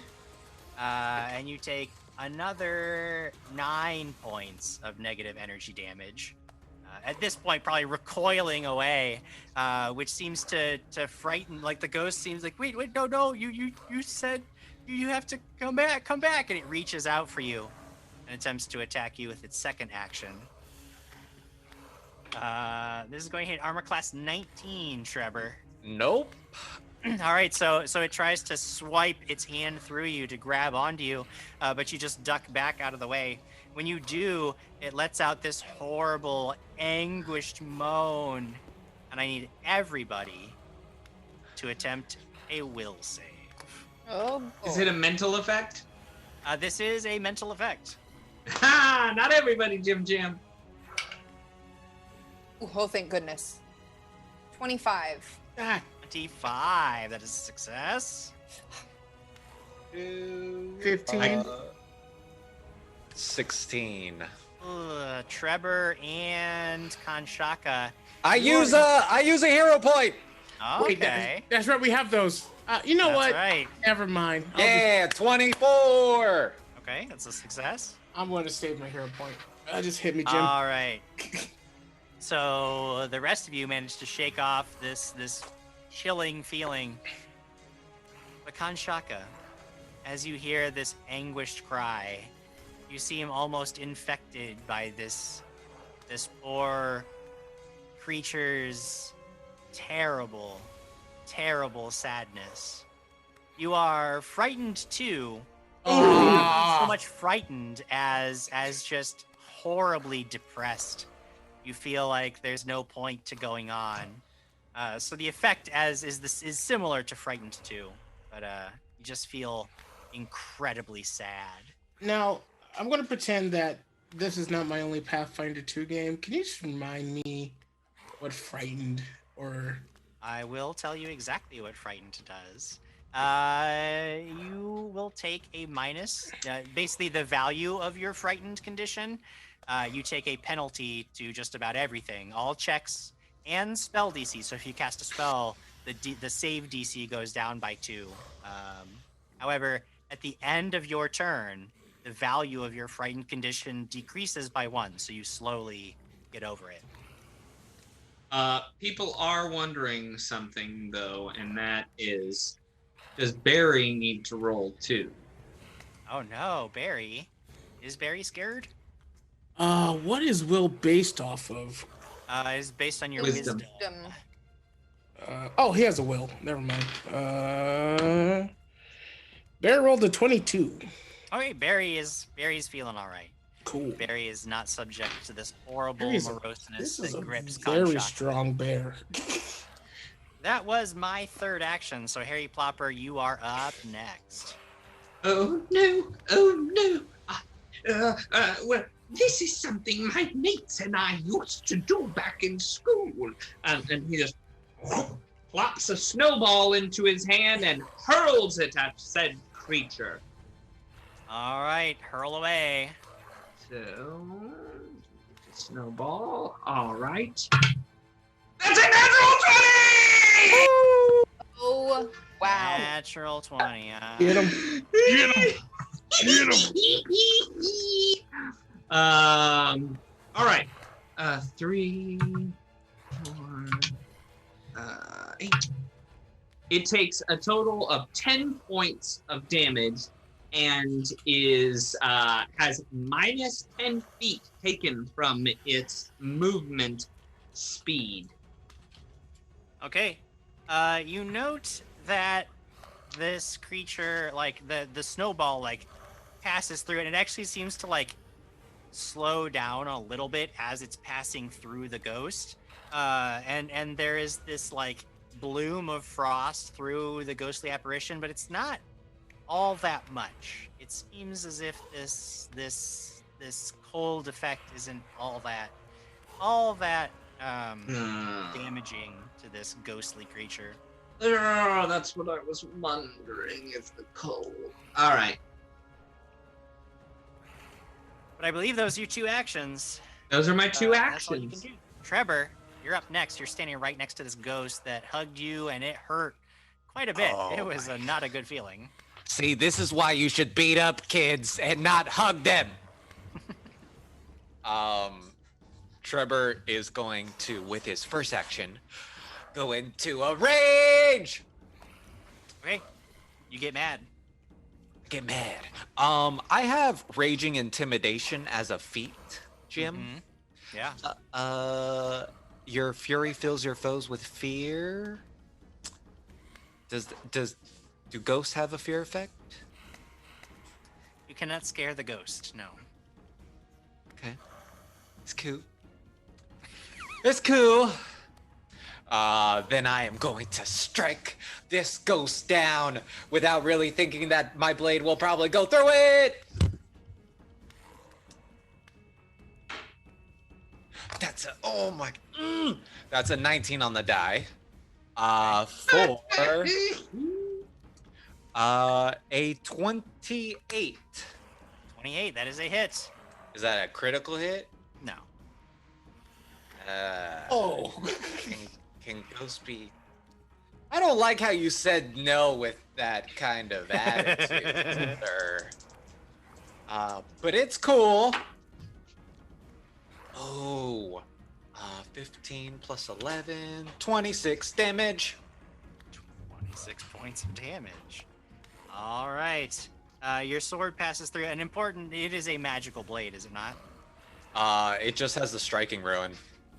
Oh, sorry, so it's magical. Rune. Yeah, I mean, your blade passes through. There's like this very slight resistance as you're passing through, and but it does seem to the ghost recoils in pain. Incorporeal creatures. Oh boy. He after slicing through it, he's going to use his final action, and slice up. Okay. Oh, 17 on the die, plus 4, a 23. 23. That's not what 17 plus 4 equals. 21. That is not what it equals.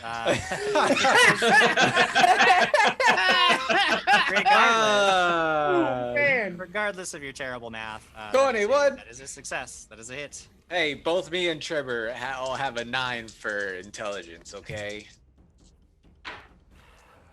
Oh, yes. 22 damage. 22 points of damage. Your blade once again passes through the ghost. There is this burst of energy as the magic rune in the blade is activated, and the ghost sort of just explodes, almost like in a puff of smoke. It is apparently destroyed. You see Fan Rays like furrowing her brow really hard, and then she's like, "Well, I didn't even get to blast that one." Okay, with only one eye, I can't tell if you're upset or if you're just staring at me, Fanray. Fair. I'm upset. Oh, Con, do you want a hug? Yeah. Okay. I mean, maybe. Walks over to hug him and doesn't pay attention to the key that obviously fell on the ground through the ghost. Trevor's like what, 3 foot something? Yeah, like 3 foot exactly. Yeah. Con just kind of drops to his knees to like. Oh yeah, grab Trevor real tight. That's a good one, buddy. And then Barry comes and joins. Yeah, let's make a Trevor sandwich. Now that I'm getting hugged by Trevor and Barry, am I still frightened, Jim? No, after a few moments, that sort of morose depression passes. It's the sword, Con! Barry comes over and hugs, like joins in. Oh no! It's ruined. Bags it's down. ruined. Slowly, he's like that weird, like, don't touch me. While that's happening, what do I see in the room, Jim? Go ahead and make a perception check. Thank goodness we have Jamie. Jamie is all the always dudes like, are hugging. Yeah. Jamie's like, let's tell in a the story, corner. shall we? Do you actually want to play the game or just hug over there? We're a very supportive group, okay? And I appreciate that. It's an 18. 18. You're looking around. There is no like key that fell through the ghost, as Trevor had hoped there would be. You're looking around. You throw aside the bedding. You don't see anything. You look under the pillows. You don't see anything. You open up the armoire and start rifling through some clothes. You don't see anything. No keys. No keys. No keys. What you do notice is that there is sort of a chill wind that passes through the room as they're all finishing up their hug. God. And when you look over at the bed, you see the covers sort of rise a little bit. And then before your eyes, a ghastly green figure sits up, sort of looks around as if waking up. And it is the very same figure that Trevor just so recently banished And his eyes sort of meets yours. He says, Why did you do that? Why did you hurt me? All I ever wanted was to help people. Why would you do that to me? I didn't do anything. If you would like to help people, please help us find this key. I can't help you do that. I won't do that. What? You hurt me. I didn't hurt you. It was them. Anything. I stood in the doorway waiting. Make a diplomacy check. Oh. Can I make a deception check? Because I fully had intention. I guess technically you're lying because you were about to kill him. That is a 16. 16. I know that you're with them. He told me that you would come and you would try to banish me, and you did, even though all I ever wanted was to help people. No, we don't want to banish you. You can live here in this room if this makes you happy. For however long it makes you happy. Just please help us. It doesn't make me happy. Nothing makes me happy. I died before I could be happy. I had so much to live for. Before you could be happy? Ashaka walks over to Ghost and he casts summon animal to make his little baby bear. And he offers it to the ghost child thing. This is not a child ghost, by the way. Oh. Just so you're aware. This is a full adult. It doesn't matter. There's a small baby bear. This is my friend Ursa Minor. Ursa, meet the sad ghost. You can hug him. The ghost reaches out and touches the bear, and you see the bear seize up and suddenly go limp, and you see its fur turns into this mottle. It melts away and becomes mottled as the creature drains the life from the bear, and then you see the ghost recoil. Oh no, I didn't. I don't Okay, want. Wait, don't panic. I don't want to hurt anybody. I just He want cast heal on the bear. Well, the bear's dead. It is banished. Yeah. Never mind. He didn't. Well, do I still have a physical bear in my hand? It's a summoned animal, so I don't know if it's still there. Well, the summoned animal, when the animal dies, it just basically just gets banished back to wherever bears come from when they're summoned. I was 2 seconds of doing something borderline evil.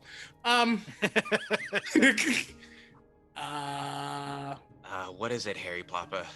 Oh, yes, my name's Harry Yeah, Ploppa, Ploppa, and I'm the boy who died. Yes. And I think I shouldn't be hurt, but if I go over there. Yeah. Actually. Go try.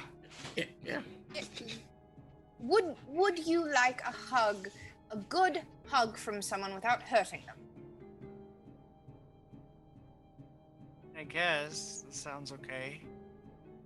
Harry he'll shamble over there and hug him.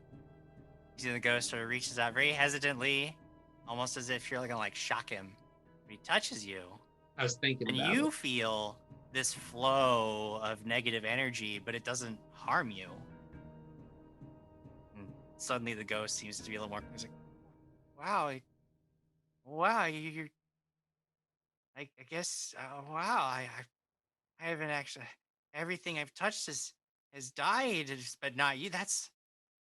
Wow, that's incredible. Technically, I've died too, 49 times.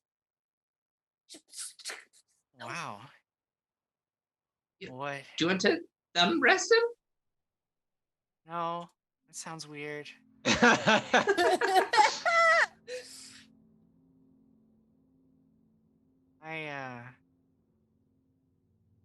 My name is Jamie. I was gonna be a doctor, and I died.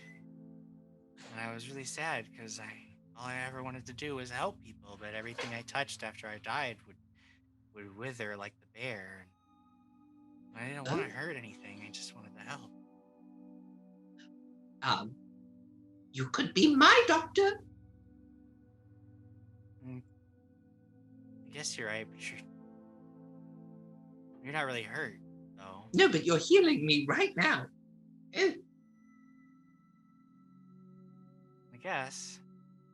I guess maybe you're right. Yeah, it makes a lot of sense. Hey, I think that I'm starting to feel kind of light. I feel like maybe it's time to sleep. You can see the ghost is starting to fade away. He says, "Wait, but I can really help. One last thing. I can help. It's in the bedpost. It's in the bedpost. There's a..." And the ghost fades away. Oh. No one could understand that except me and everyone that's in the bedpost. What do you guys do? Chop down the bedpost! I table flip the bed. Okay. So you chop the bedpost in half, and you see that part of it was hollow, and there was like a little secret panel that you could slide aside and get in there. But instead, you chop it and smash it into tiny bits. And in the broken remains of the thoroughly destroyed bedpost is an iron key. Okay. Well, let's, I guess, wait for the ding. There's a chime. Oh. Yeah.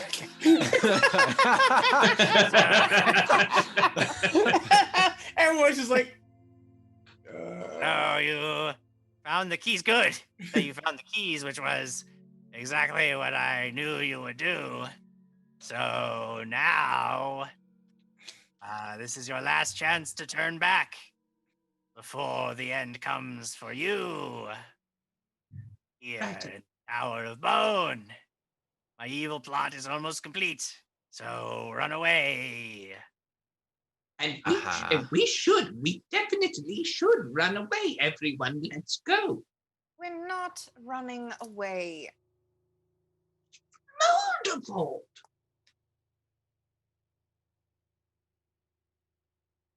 There is a staircase that leads further up the tower. Khan's already. Yeah, already walked. Staircase. This staircase ends at a door. And this door is, of course, like many other things, made of bone and also sealed with bone.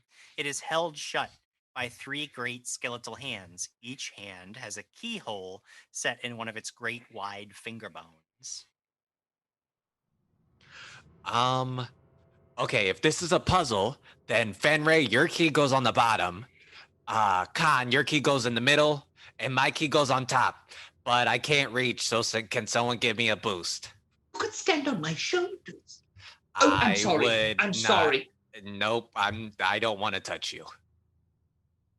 Okay, Harry Plopper. Yes, my name's Harry Plopper, and I'm the boy with the Yes. You could stand on my shoulders. I'm okay, thank you.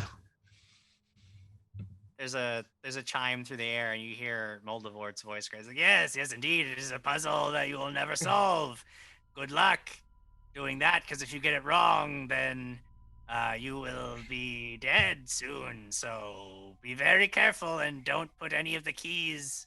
It's much safer not to put the keys anywhere except on the ground while you run away. Ha ha ha!" Tom puts his in the second one and twists it. And Rail put hers in the bottom. Lucky guess. Can someone pick me up? Barry kind of like helps you up. Yeah. And he puts him into the third. And then he drops you down. All keys fit easily in their slots. All keys turn without any resistance. And as they do, the hands actually like come away from the door. And there it is. Just waiting to be opened. You want to do the honors, Plopper? Yes, but everyone, prepare yourselves. And he's just he casts mage armor on himself, and he's knight to E4, and he all of a sudden there's mage armor on him, armor like a knight, and he creaks open the door. Hello, Moldivort. Find yourself. Oh, sorry, I didn't. Every time you stopped, I didn't know there was more. I was very scared, Jim Jam. I understand. You were acting, and I was jumping the gun on every pause. Door opens. You find yourself looking across a great parapet. There's a black-robed figure that you very easily recognize to be Moldivort standing across the room, flanked by two ghostly apparitions. He turns towards the sound of the creaking door, a look of shock and perhaps fear briefly lighting up his face before he composes himself. He says, yes, heroes, you've fallen into my trap. Everything going according to my diabolical plan to draw you here so that I can kill you myself. But not without help. You see, you never suspected the traitor in your own ranks, did you? I knew it. Hidden plant. Harry Plopper, kill these fools. And I would like everybody to roll initiative. What? Ooh, thank goodness. 24. Wait, hold on. Let me do the math. Yes, 24. All right, 24 for Trevor. Kanchaka? 27. Whoa. Why? I rolled a 15. Fanray. 26. Oh my god. I roll high, and I'm still gonna be next to Plopper. Yeah, Harry Plopper, what are you looking at? I'm gonna make Chew so mad. Oh my god. I will leave right now if you a have wizardly 11. Okay. Oh my god. I was about to exit out of this, spend a bunch of money doing wild magics at you.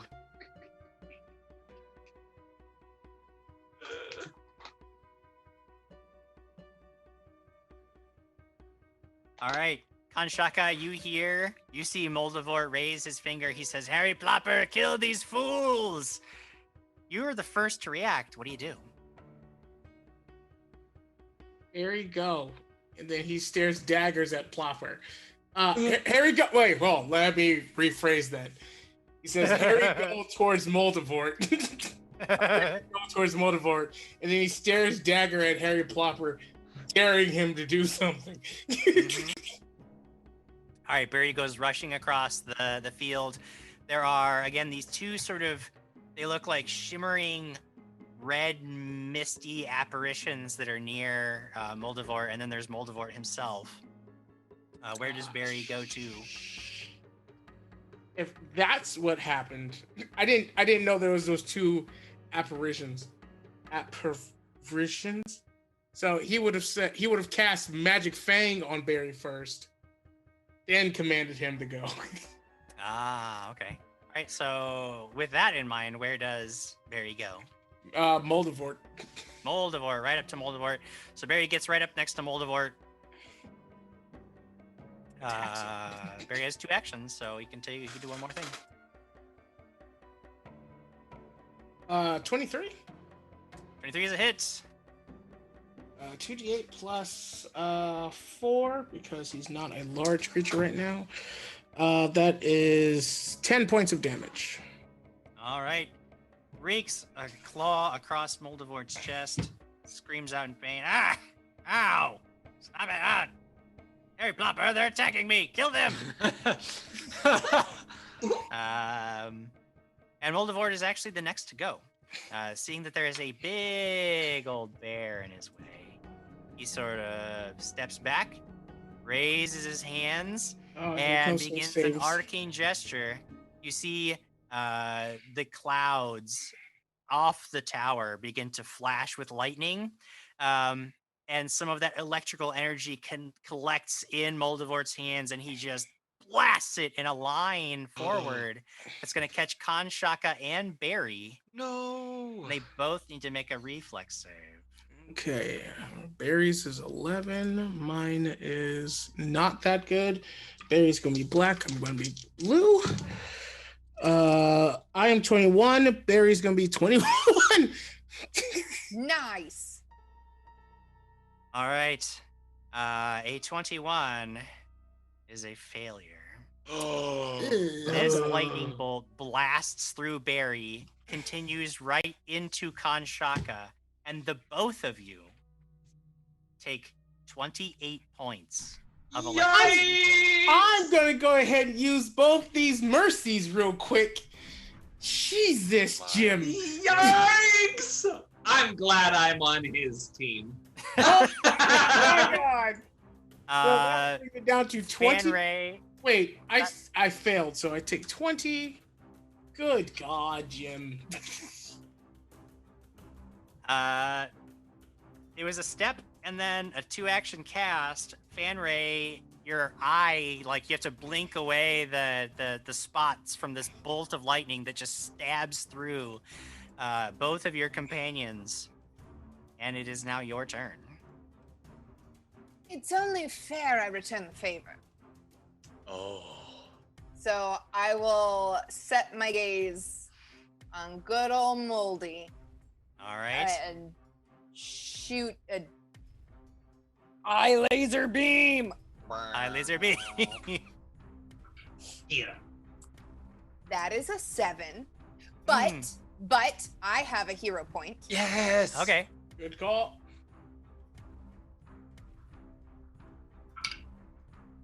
That is a 17. A 17 is a miss. You're blinking away these spots from the electricity, and this bright beam of intense energy just goes lancing out through this like bone archway, stabbing into the clouds, the swirling around the bone tower. I'm sure everyone down at the base of the tower sees it exit the tower, and they're like, "The sword! The sword!" You hear the distant cry, "The sword! He's good with the sword!" But yeah, you are unable to connect. You do have one action left. I will draw my bow just in case. Okay, you draw your bow after unleashing a blast of intense Cyclops energy. Trevor, you are up next. What do you do? Am I able to hold my action until after Harry Plopper goes? You can delay, yeah. You can delay. Just Good. note that when you delay, that'll become your new initiative order. So you will always go after Harry Plopper when you choose to do that. Well, it's worth killing him if he does anything, so I'm gonna delay. Okay. Trevor, you're going to delay. That takes us to the two ghostly apparitions, which sort of float forward just a few feet. And then both of them sort of like rear back. They take on a more solid form, and you can see they almost look like ghostly knights in shimmering plate armor. And from their chest, this sigil sort of begins to glow a fiery red, and this flaming iron nail comes shooting out of the sigil. One of them is going to try to shoot at Fanray. Remember, you are flat-footed against ranged attacks. And this is a ranged attack. That's -2 on my AC, correct? -2 to your AC. I hit an AC of 18. You hit. All right, so this flaming nail just pierces right through you. You're going to take 5 points of piercing damage.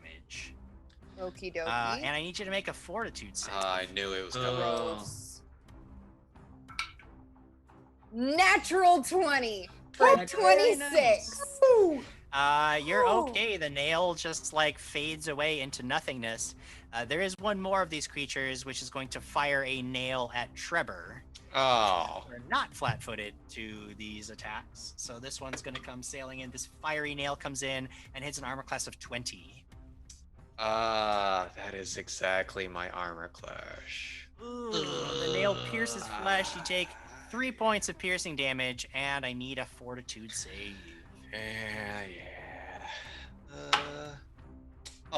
17 on the die for a 28. All right, you're feeling okay. The nail just sort of fades away into like a red mist after striking you. I am going to use a mercy on that nail. Sure. And then both ghostly apparitions both just sort of like float further up into the air to get out of range. They are flying now about 15 feet above the battlefield, looking down at all of you. That is their actions. So Harry Plopper, it is your turn. You have been commanded by Moldivort himself to kill everyone around you. What do you do? I told you we should have run away when we had the chance. Now, I don't know what I can do. What? Yes, Harry. Yes, my name's Harry Plopper, and I'm the boy who died, and I'm very sorry that I spoke out of turn, and I'm just saying that I don't know. He's so powerful, I think he commanded me to kill you, and I don't want to do it, but I told you we should have run away, and now I'm at a loss. It was a bold tactic, and I'll give it to you. You managed to ramble so long that because this is what I would have done if it didn't benefit you, you use up your 2 actions rambling. Actually playing my GM tendencies against me, as I know what you did. I see you. I see Ben Birch over there. Trevor, you have not gone yet. You don't have to go. If you don't go, you will maintain your previous place in the order, but obviously you'll have given up your actions this turn. Otherwise, we will end this round and move on to the next. How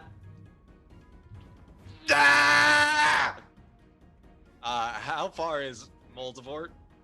He's about 30 feet away from you. Or 35, because he backed up a little bit away from Barry.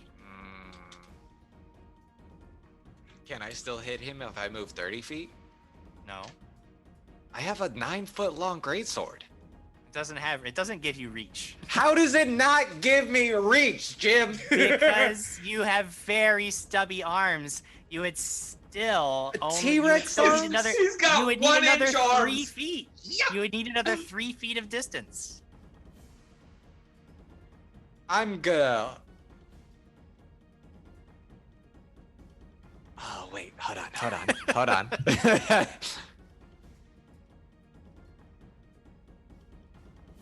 Perhaps you also waste all 3 of your actions in total indecision. Yep, that's exactly what Frozen in happens. fear, unable to decide what to do. Torn between your desire to kill both Moldivort and Harry Plopper. We move on to round 2. Kanshaka. You just got blasted with a lightning bolt. Yeah. So did Barry. Your companions seem to be a little bit in a bit of disarray. What do you do?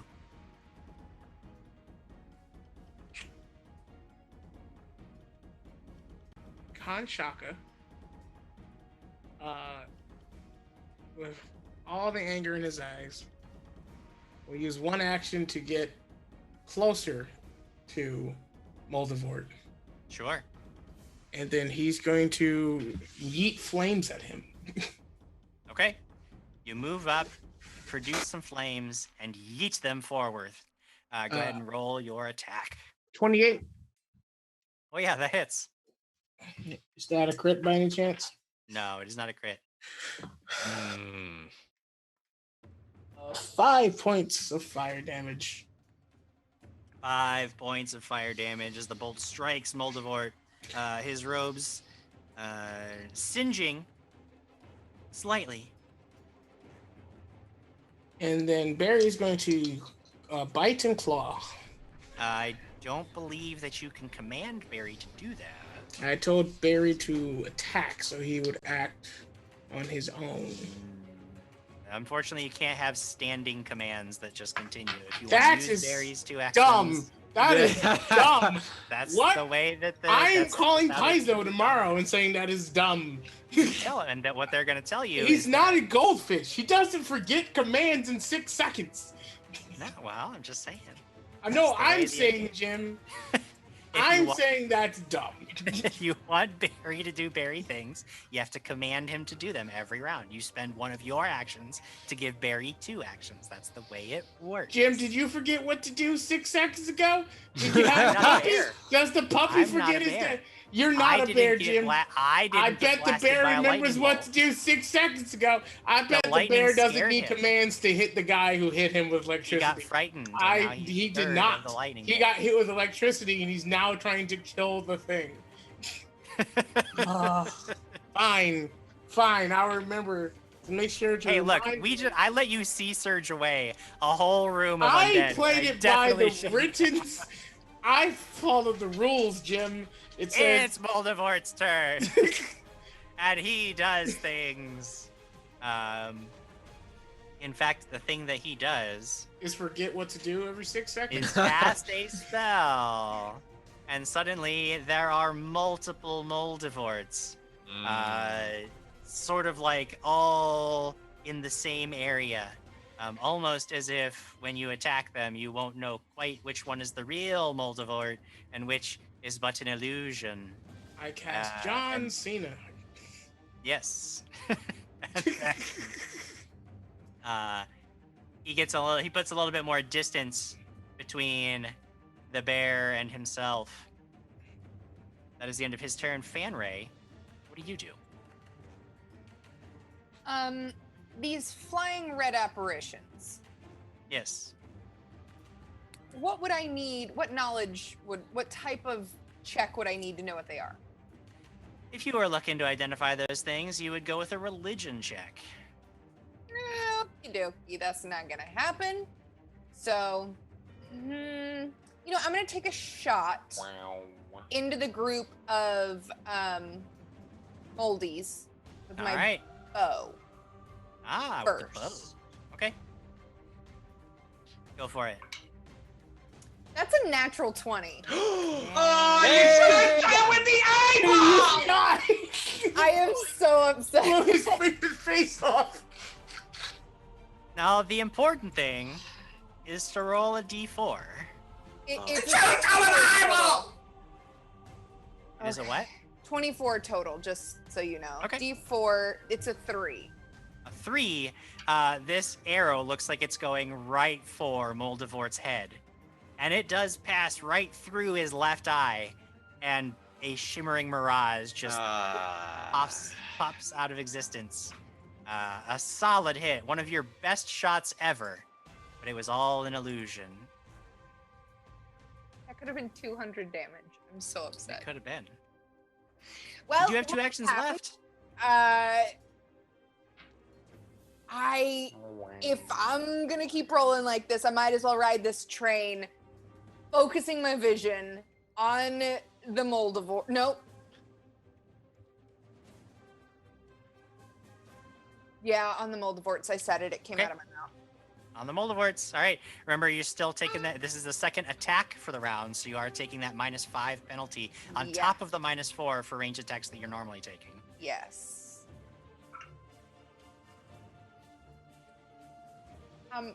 That's a 3 on the dice. That's a 3.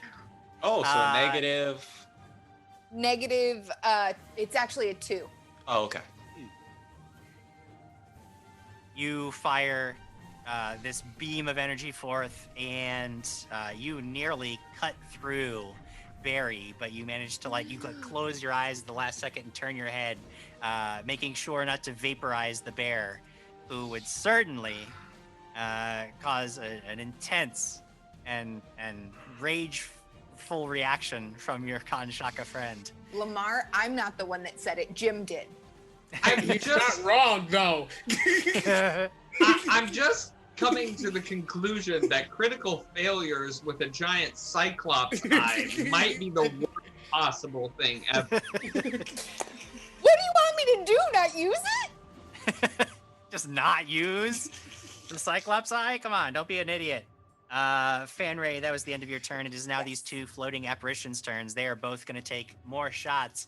One again will just stick to Fanray and fire down at her, hitting an armor class of 20. Yeah. All right, another one of these flaming nails pierces your shoulder. You take 5 points of piercing damage. Using and of a course, need a mercy? fortitude save. Using a mercy, eh? Yeah. Well, you do have one, so I guess you can use it. Fortitude. That is a 12. 12 is a failure. This time the nail doesn't fade away. It sticks right where it is. And you feel like some of your strength drain away. You are enfeebled 1. You got tetanus! You get tetanus. And the wound starts to like seep blood. Ow! And you are taking 1 persistent bleed damage. You got the seeping tetanus. When this happens, the creature that just shot you like looks down at you, and its eyes like blaze with this unnerving light, and you feel a shudder run through your body. And I do need you to make a will save now. What? Okay, that is a 24. 24. You steel yourself and meet this creature's gaze unflinchingly. And that is the end of its actions. The other one is going to continue its focus on Trevor, firing its nail at him. Trevor, that would hit an armor class of 19. That misses! All right. Did you take the penalty for rage? Just out of curiosity? I have not gone into a rage yet. I thought you did rage. No, in that no. case, what I'm going to do is I'm actually going to edge myself up to a 20. Because I'm 99% sure that's a hit. This is such bull. Yes, that's a hit. You're gonna take 5 points of piercing damage, and I need a fortitude save. But you do have that mercy. I do. So you see, like it hit perfectly on his leather armor, and so not penetrating all the way. 27 for fortitude. Okay, yeah, you are all right. I have a plus 11 to fortitude. Hey, that's barbarians for you. That is the end of those creatures' turns. So Harry Plopper is once again your turn. So he's just continuing this conversation as he looks at Trevor, and he's like, "See, I'm so sorry. I don't know. It's so I couldn't even attack them if I wanted to. Look, Bolt Bilious!" And he casts Bolt Bilious at one of the flying apparitions. I don't know what Bolt Bilious is. So you're gonna have to name an actual spell. He casts Sudden Bolt on top of one of them. Nice. And it requires a reflex save. Reflex save. All right. This creature tries to duck out of the way, getting a total of 18. 18 is a success, so I believe that's half damage. Usually, yeah, if it's a basic save, yes. Yeah, it's a basic save, so that's half damage.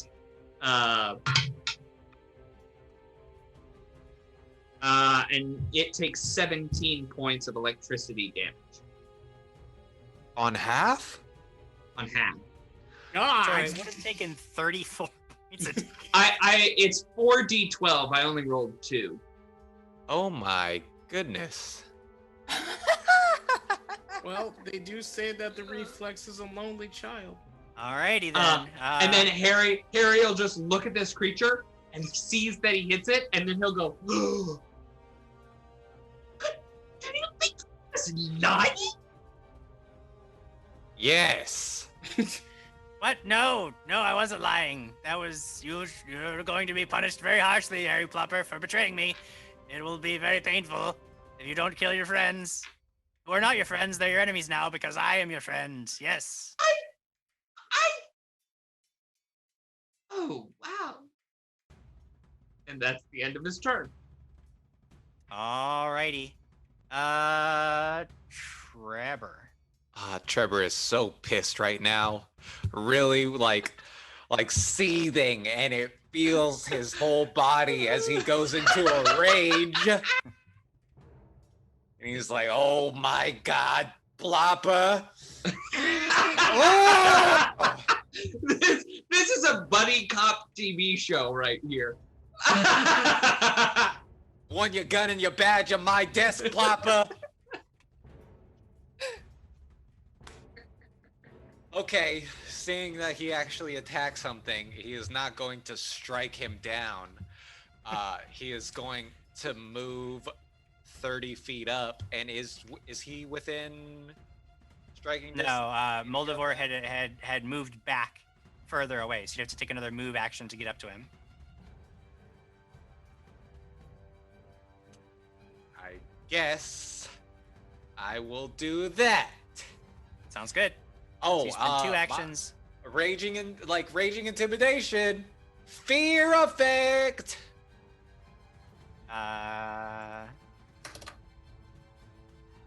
One second, I gotta look up raging intimidation. It's Lucas Martinez says, I would watch a buddy cop movie show between a gnome and a zombie. Pretty sure they're writing it now at DreamWorks. You do need to take an action to demoralize in order to in order to get any bonus from raging intimidation. Can I not take my second run? I already said it. It's fine. Yeah, I mean, you're kind of there. I already said it. You're kind of there. Whatever. You get right up next to this guy, but that is the end of your turn. We move to the top of the next round. Kanshaka. Barry, use like intelligence. Save yourself from further harm by hitting the guy who's hitting you, namely Moldivort. Attack Moldivort, and don't stop attacking until he's dead. And then Barry will obey your commands for 6 seconds, and then require you to spend more actions to further command him. I will take free action to enroll Barry into classes about self-sufficiency. And then I will cast Produce Flame. All right, Produce Flame. It appears in the 5-foot square of which Moldivort is in. Okay. I don't exactly know how this works because it hits every creature within that 5-foot square. So I don't know if your thing would still work because it's a reflex save. So I'm not throwing anything at him. He has to dodge it. Right. Produce Flame. You're casting the spell Produce Flame, or is there a different spell that you're casting? Flaming Sphere. Now I understand. My bad. I used the wrong word. That makes sense. Now I understand.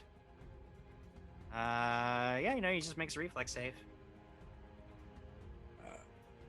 That is going to be a 29. Yikes. Oh, let me see if I have. Yeah, he dodges. Does he take anything for half? I don't think so.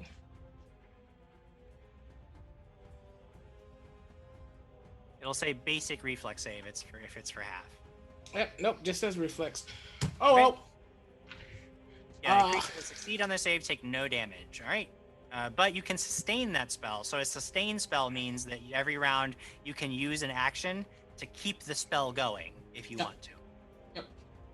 Yep. Yeah. Care Bear said, I forgot we did that. And then Barry's going to protect himself by attacking.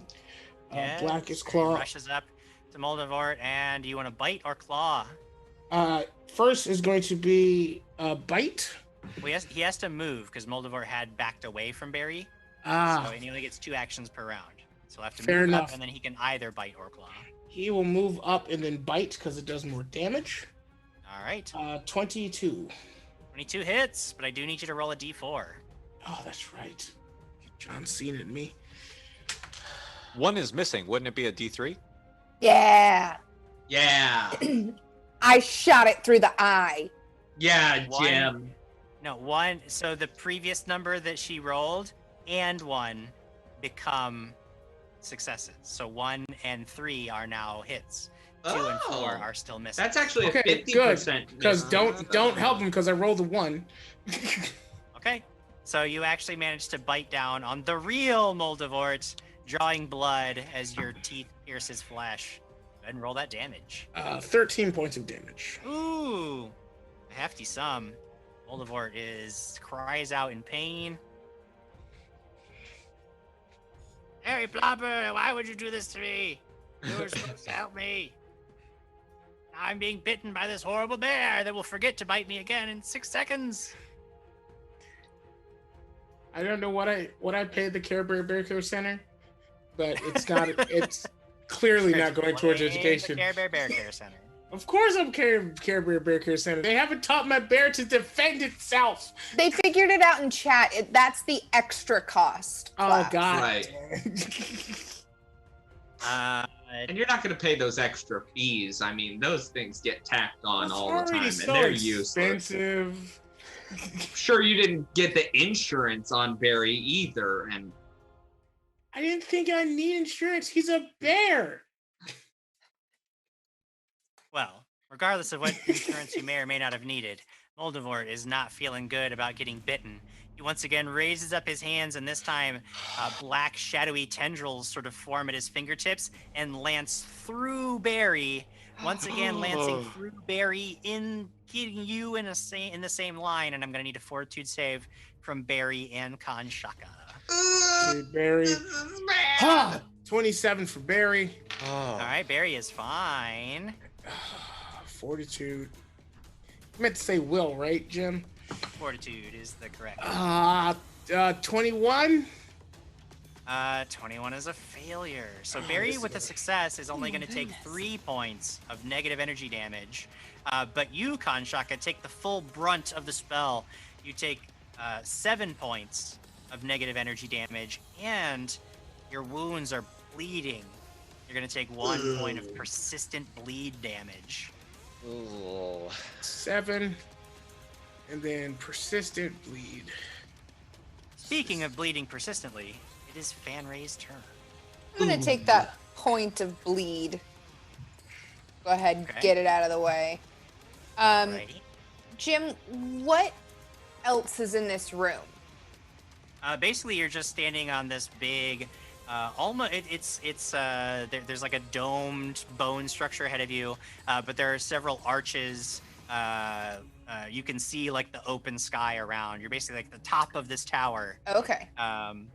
You don't really see a whole lot of things. There's like a pedestal in the middle of the room where Moldivort was working on something.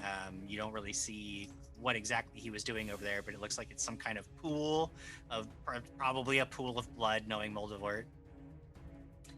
Would I be able to run on up something to jump and grab onto one of these floaty red guys? No, there's no. Okay. There are no ramps or parkour. Parkour! I ran up a wall before. I didn't know what you'd say. Well, floaty red guy is making me mad, so eyeball of death to it. Eyeball of death. What else could you do? That I'm gonna use my other hero point because it was a natural 1. Oh no. And that's a natural 20! Sorry. So I got really excited. Roll 2 D100s. Vaporized! Yeah, it's pretty much destroyed. 48 plus 72 is 130. Thank you. Yeah, I mean, you just laser this thing right in its face, and I mean, it's just absolutely destroyed.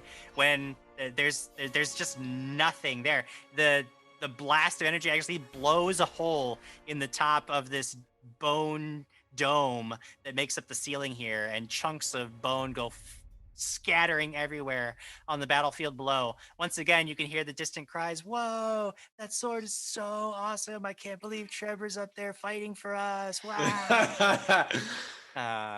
So upset. But there's no trace of this apparition. Is completely gone. 120 points of damage. That's a ton. Was it 38 or 48? It was 48 plus 72. Okay. Which is 120. 120. Yeah. Holy cow. It's still all the damage. It's all the damage. No one would survive that. There's no roll. And because unless I can, I'll take a shot with my bow. Sure. Keep shooting at. Why? Why? Not done. Not done. I respect that. I'm gonna attempt to get rid of one of the remaining Moldivorts. Alrighty. Go ahead, make an attack roll. And this is at -5. Okay, so you're not gonna believe me, Jim. Ben, you've got to come in this room. You don't have to get Ben. It's an. I can go another over there. natural 20. Show me. 20. Show now, us. Just out of curiosity, this is where the math starts to come into play. Yeah. What is your total? That would be a 19 total. A 19 total. Okay. A 19 would normally be a miss. Because it's a natural 20, it gets upgraded to a hit. So it's not a critical hit, but it is a regular hit. And I do need you to roll a d4 once again. Okay, that's a 3. A 3. That's exactly what you rolled the last time, which makes it would have been one of these mirages, but you already struck that one. So that is going to deal damage to Moldivort himself. Sweet. 6 points of damage from my little short bow. 6 points of damage. Arrow goes slashing through Moldivort, who like reels back, his foot slipping on the edge of the of this archway where he like almost catches himself. He reaches out to try to grab onto the bones around him, but the blood under his own blood under his foot causes him to slip even further. And with a last look at all of you, he says, "Harry Plopper, you suck. I hate you. I'll now you're gone forever because I'll be dead and nobody can get you back." That is the last you hear of Moldivort as he falls off the tower, out of sight, presumably smashing to death on the ground below. Now, Jim, we have learned that you always go and check for the body, otherwise they could come back. So they could. Just to let you know, we do not go and check. Don't go check. Okay. The other ghostly apparition in the room, like seizes up, and like there's this coursing energy through it, and it just explodes in a puff of red smoke and dust, leaving all of you alone at the top of the Tower of Bone. What do you do? On shock and instantly cast heal, all 3. All right. I didn't even get to get him. That's right, Trevor. You basically did nothing this entire session. Trevor is going to walk into like where the opening is and go, "Sword, great sword of amazing, did it!" You can see like there's a cheer that rises up over the city. Everybody shouting, "Trevor, Trevor Stoneridge and the Sword of Awesomeness." Definitely Fanray didn't help him at all. It was only the sword. You can see, as you're looking out over the field, you see that thanks to your skillful preparations and it bolstering the community, it looks like most of the battle is over. People are just sort of shoveling broken bones and decaying zombies into piles and lighting them on fire to clear the streets. It seems that you guys have once again saved the entire city of Kavalosha. You look down directly beneath you and you do see the broken, sprawled form of Moldivort. He is dead forever. We didn't look. He is dead forever and will never return. Banished from this story for all time. Wait. So, Harry will venture over to Fanray, and says, "Yes, Harry." "Yes, my name's Harry Cowper, and I'm the boy who died. And I just have a strange feeling about all of this. You know, he was lying the entire time, and now I think he's dead." Yes. But you know, I've been reading up about the House of Horvath. I've been doing a little bit of research into them, going into this libraries and studying, and they had come up with this whole plan of crutches, these things that that helped them in their undeath to just remain alive, and they called themselves the Horvath Crutches, or the Horcrutches.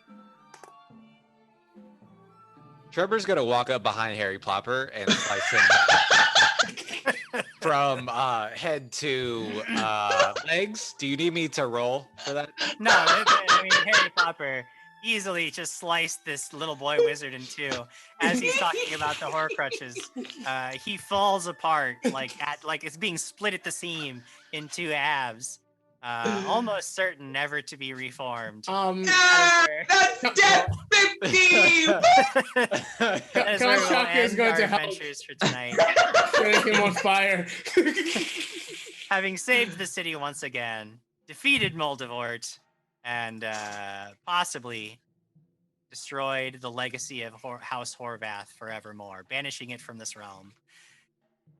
Ooh, what a show. What an episode, guys. Let's go ahead and say hi to chat real quick before we get out of here. Hi, chat. How y'all doing? Man, I'm so mad at you. The road that you took to get to that pun was so long. And then all of a sudden, bam, we're at Disneyland. And I'm so... You know what, Lamar? I have gotten you with my two best ones so far. The hag druid one, and then that one. Oh my god! They were real good. Serendipity said, "Fanray, take that Employee of the Week badge from Harry. It is yours now." Whoa! Nope. He's keeping it. The city would say otherwise. Jared's hanging out with us in chat, and I imagine that as we had beaten Harry Plopper, he said, "Stop him from talking, Jim. Just end the stream and shut it down." Crossbone says, "Well, Trevor is the true hero, and that's all I need. That's all I need." Zach DeMac says, "Amazing session. So happy to be here. We're happy you're here too. We're glad you guys are having fun with us. It's been a blast. Unfortunately, we do only have one more episode of Heroic Endeavors before we take a break, take a couple of weeks off. But I mean, they've already made some announcements over at Paizo. There was a blog that went up about a new streaming show that Paizo is going to be doing. So I'm just saying that if you keep an eye on news from Paizo, there might be some more games you'll get to see that I'm running soon." Interesting. Gasp. Might be nothing. Probably nothing. There's probably nothing going on. I'm just saying that you probably want to keep your eye on announcement for. They've already said that they're running a streaming show, so maybe you should keep an eye on who's going to be in that streaming show. That's all I'm saying.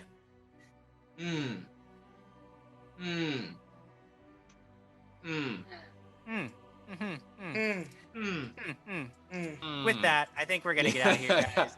It's time to go home. It's time to get out of here. Thank you for joining us.